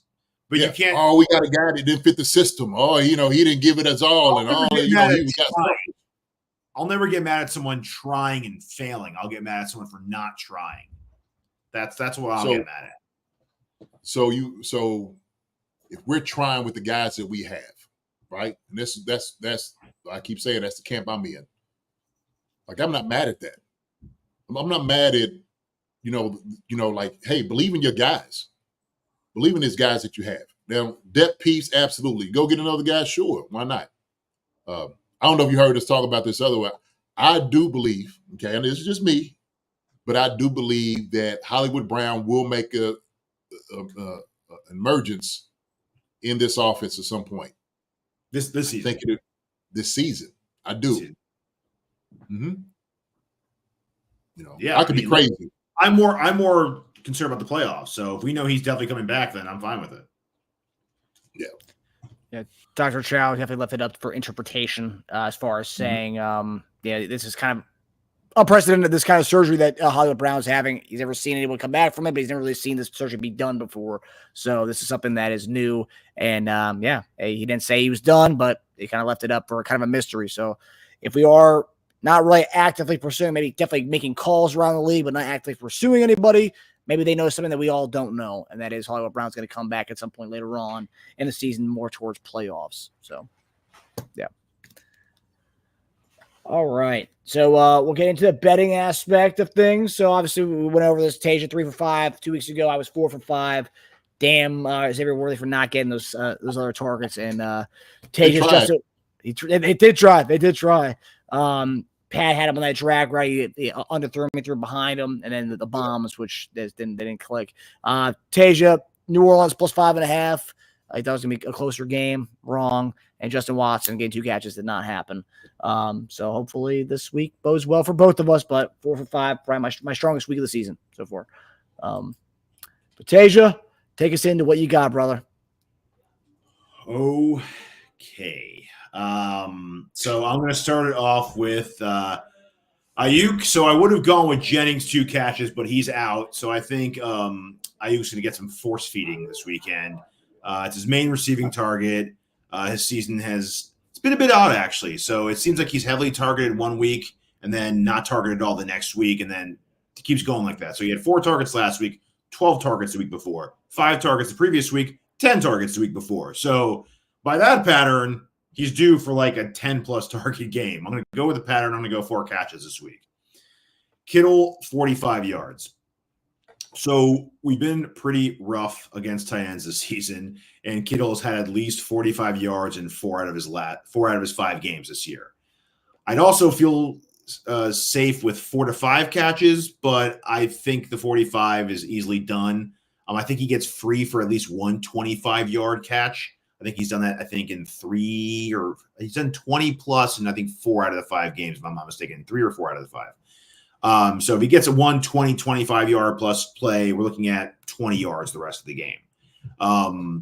All but one game this year, we've allowed either 5 catches or 50 yards to a tight end. The only game we haven't was against the Chargers. We don't really have a clear-cut number 1.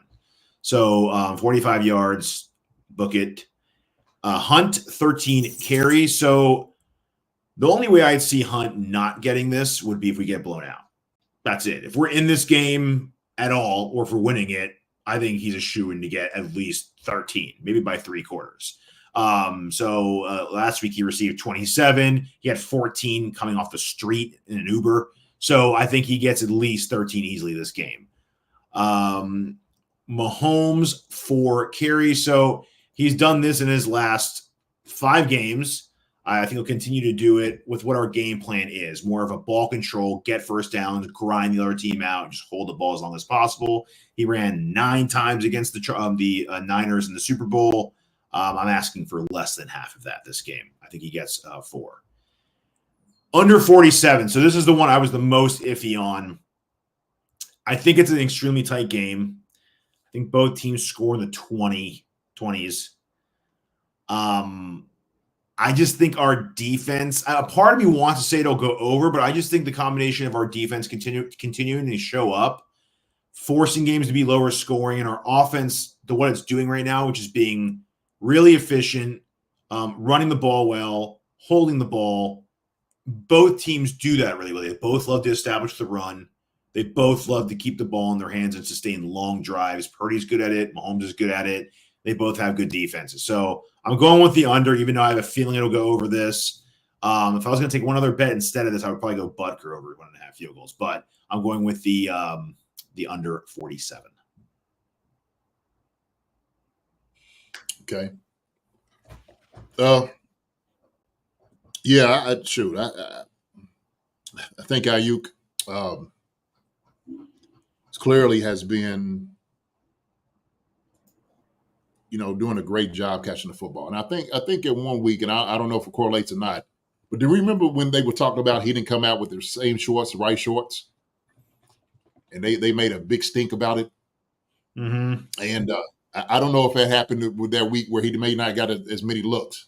Because he kind of threw a little pity party about that, And I wanted, he's like, okay, like you're gonna act like a child, okay? Catching a child, we're gonna treat you like one. It kind of took the ball away from him, if you will. But without a question, man, they're gonna throw the ball to Ayuk. He said Jennings is out too, so yeah, I think he's gonna get a lot of looks. So I do believe that one's gonna work for sure. Tage, I like that one. Kittle 45 plus receiving yards. They're gonna chance, like you said. I think they believe the matchup with Kittle and safeties. Of course, just our linebackers. He kind of fits, in windows and stuff like that with Kelsey. Just drop the ball off to him, get up the field with his big body, go get you some yards, yak yards. And then, of course, when he gets down there in the goal line, they're going to try to throw the ball up to him. They love that matchup. They love it all the time, throwing it to him. So I do believe he'll have 45 plus receiving yards. Hunt, 13 plus carries, no question about it. They're going to give the ball to him. Heck, he'll see 13 carries, probably close to it in the first half, I believe. And so I do believe that. And I don't believe it's going to be a blowout.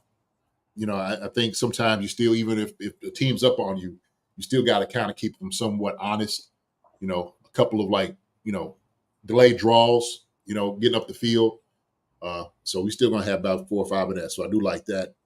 Mahomes, 4 plus carries.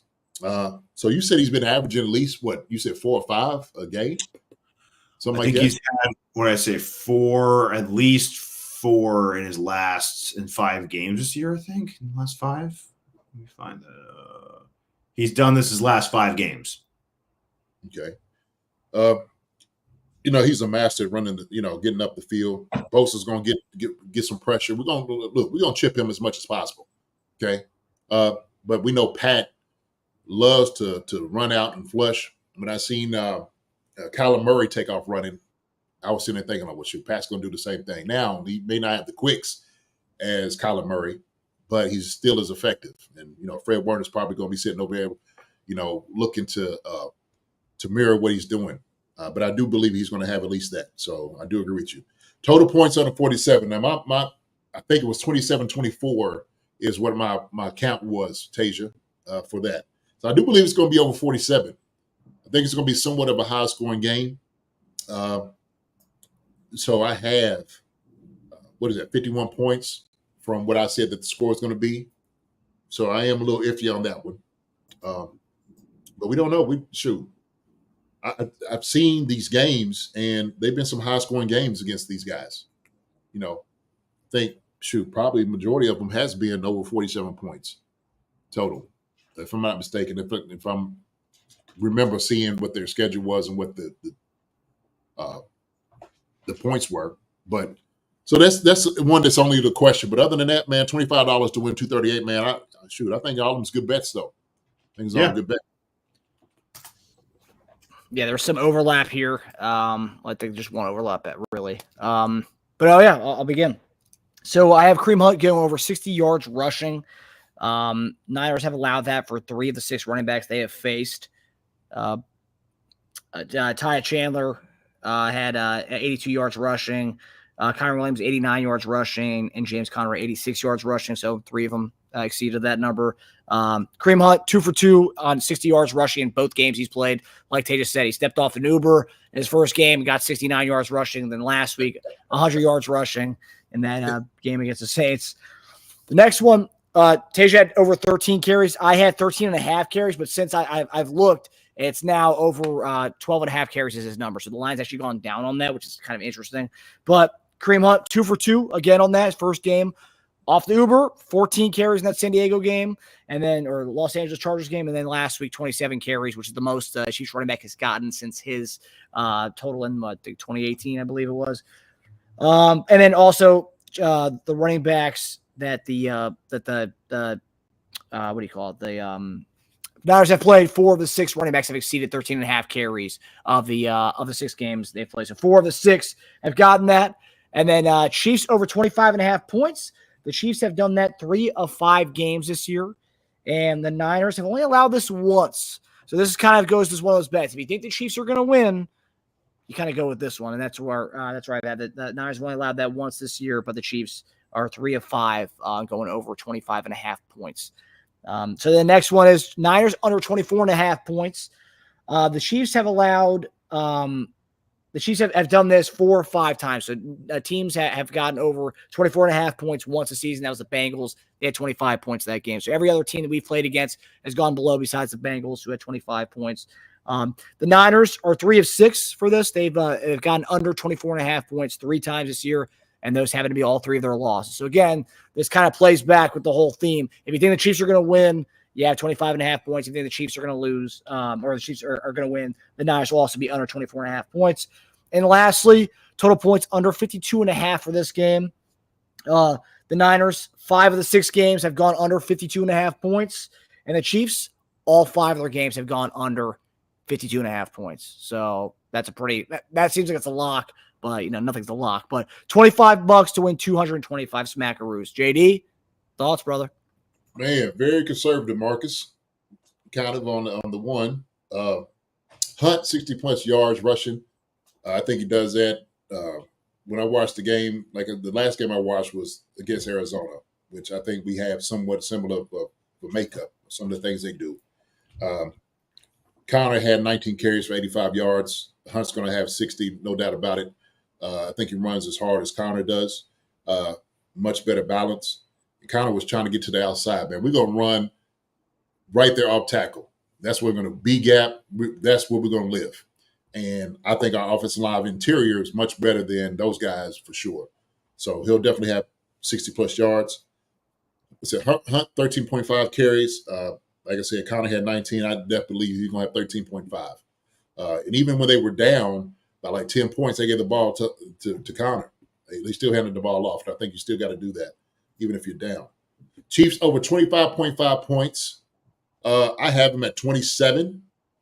That's why I do believe they're gonna live at. So I got to go with my bet. I got to go with my gut, what I was feeling. So I do believe they're gonna get over to 27. 49 is under 24.5. Our defense has been playing lights out, very stellar. I think we're gonna bring a lot of heat to Brock Purdy, get him moving off his grass. That's the best way that you could go ahead and get this guy. You can't let him sit back in the pocket. And let IQ get in there after break and Kittle a matchup against our guys. So Hurt rushing on his throws. So I do believe it's going to be under 24.5, even in their house. Total points, 52.5 under. So mine came to 51. 52.5 seems like a very safe bet. So I do like that one for sure. Yeah, very conservative. Yeah. That was like, it's not like you at all. $25 to win 225. Yes, sir. So, all right, JD, who do you got between myself and Teja? Teja has more of a riskier bet this week with $13 more. That doesn't happen very often. Even if I swap out the total points for Butker, I'd still be same thing. I think it's the same odds. Huh. Damn. Both of y'all have some really good bets. I think I agree with both of y'all, most of y'all's. The only one I had was that question, total points under 47, which was your 5th bet on that, Tage. Like I said, I think we're going to get 51. So with that, man, I mean, that's pretty simple, just all based off of that, what I think the score is going to be. So I think with this, the conservative bet this week, man, I'm going to have to go with Marcus again, man. Brother. I mean, shoot. We almost had it 2 weeks ago, JD. You bet on mine 2 weeks ago. We were one off from that one more catch from Xavier Worthy. We would have had it. So Yeah. I know why yours is lower scoring because 3 of yours are over-under related. Like, they're all related. Yeah. Yeah. Tage, what would That's be why yours came out to be a little lower than usual, Marcus. Yeah. What would be your other bet if you had one you would take? Butker, 2 field goals. Okay. It's not bad. So actually, that's actually a pretty good bet. Well, if you say we're scoring 27, then unless we miss an extra point, then he's having 2 field goals. Yeah, right. So I would have taken that one for sure. Yeah, Mike Brand says Ayuk 4+ catches. Who is Trent Crime Dog McDuffie covering? He's locking up someone. It's a good point. Oh yeah, I think they're probably running with me with Ayuk all night as much as possible, as much as they can. That would make sense. I would. Sure. Yeah. Yeah, there's a whole thing with Ayuk. I read that today Steve Young was on some radio show in San Francisco, and he said that he thinks that Kyle Shanahan, because, I mean, if you look at the targets, Ayuk's not getting a lot of targets, and he thinks Kyle Shanahan has something against Brandon Ayuk. He's trying to show him who's boss over there. Because I guess Ayuk's been, like, demanding the ball, the whole shorts thing. There's a bunch of things there, and he's saying Kyle Shanahan's a pretty petty guy, and he comes from, his father and him. They know how to, like, handle guys in the locker room, and this is his way of kind of getting back to him, saying, "You're not getting the ball. Like, it's my offense. I'll dictate who gets the ball." Well, I think that pissing contest started ever since Ayuk wanted to sit out, and then he said, "Hey man, you either take it or leave it." It's pretty much where Shanahan was, and he let everybody know that too. Like, "Hey man, that's what we said with Ayuk. So you either take it or leave it." And Ayuk was like, "All right, let me go ahead and just take it." So I think at that moment he got the upper hand. Bruce, love the welcome to the dungeon, Coach Talk. CC is my favorite podcast. Appreciate it, brother. Appreciate it. Appreciate it, Bruce. Yeah, one a family man from down the way from Bergen, There you Bergen. go. Yeah, hometown right there, baby. That's how we do it, baby. Bergen, baby. Yes, sir. Yes, Bergen sir. boys. That's right. That's right. So, but I think that's what I do believe that was the case, and I think it's been a pissing contest ever since then. The whole, like I said, the shorts, not wearing the shorts, and Ayuk throwing a big fit over it and whatnot. Like, hey man, look, everybody's trying to be coordinated out here. Why are you got to be the one joker that don't want to do it like everybody else is doing it? And so I could definitely see that happening. I could definitely see it. Yeah. But all right, guys. Well, we hope everyone gets their bets in this weekend, and hopefully, you back. Whether you like my bets, you like Teja's bets, you like a combination of them, get them in. But make sure you guys follow what JD had to say, and if you didn't watch it, go back to watch JD's keys to victory on the game this weekend. So a lot of good stuff in there. But yeah, we hope to see you guys Sunday. After the Chiefs game, we'll be on Bleacher Report. The game's 4:30, so we'll probably be back on about 7:30 on Bleacher Report. If you missed the Bleacher Report, it'll be on our YouTube channel shortly thereafter. But we hope everybody enjoys their weekend, and we hope everybody enjoyed the episode. JD, close us out here, brother. Hey, man, look. Put it out here, man. We better recognize who we got. Shoot, and my money's on the Chiefs, pure and simple. So we got enough to handle these guys out there in the Bay, 49ers. And so what we got to do, man, we got to circle up the wagons. We got to take it to them. We got to take shots immediately. Let them know we mean business. And so we can't be afraid when we come off the plane. And I know we're not. Like I said, we're not dodging anybody, not one person when we get out there. And, people could say we don't got enough and all of that, but the Chiefs, they believe so. And that's all that matters. So we'll see, man, come out with a victory, start with those things. But it's good to see everybody in here. Hollywood, about time. Gary Holland, Neff, good seeing you. Bruce as well. Kathy Welch. I seen Susie S. say, "What's up, JD? Good day." From a lady from down under, D'Amico Spence. So good time, you all. Great time, man. Tage, man, I appreciate it, brother. I appreciate it. The conversation. Okay. Of course. Tage, man, we gotta get you believing. Okay, we can't just come on, Tage. We'll see. just messing. I'm week to week like an injured player, man. I got you. Well, well, I said this with the Chiefs. Week They to week, got Eric Berry, baby. I said the guys are good enough until they're not good enough. I think it's how they feel, man. So yeah, right. Yeah. So, Yeah. Appreciate you, brothers, man. Love you guys. I love you. Love you, you guys, everybody out there too, man, for coming out and come checking us out. I know I took a little bit more time on my dungeon thing and whatnot. I'm gonna go catch up with my friends. They came in town. I got one of my boys came in from Houston. But when I was at the game, man, I seen one of my old coaches I coached with, actually a couple of them, but a couple of guys, man, like I coached too. And it was good to see them. But just talking about it and reminisce. So I'm ready to go out there and go catch something to eat with these guys, man. But awesome, man. Cool, man. Well, everyone has a good weekend, and everyone enjoy your Friday night, enjoy your Saturday, and we will see you guys right here Sunday night after the Chiefs and 49ers game. Love you guys, and love everybody in the chat. We'll see you guys Sunday. See you, everybody. Yeah. Hi, everybody. Thanks for watching. Subscribe here to get the latest from the show. Also, be sure to check out the best clips from Chief Concerns. And if you prefer to listen to the show, subscribe and follow us on Apple Podcasts, Spotify, and anywhere else you get your podcasts.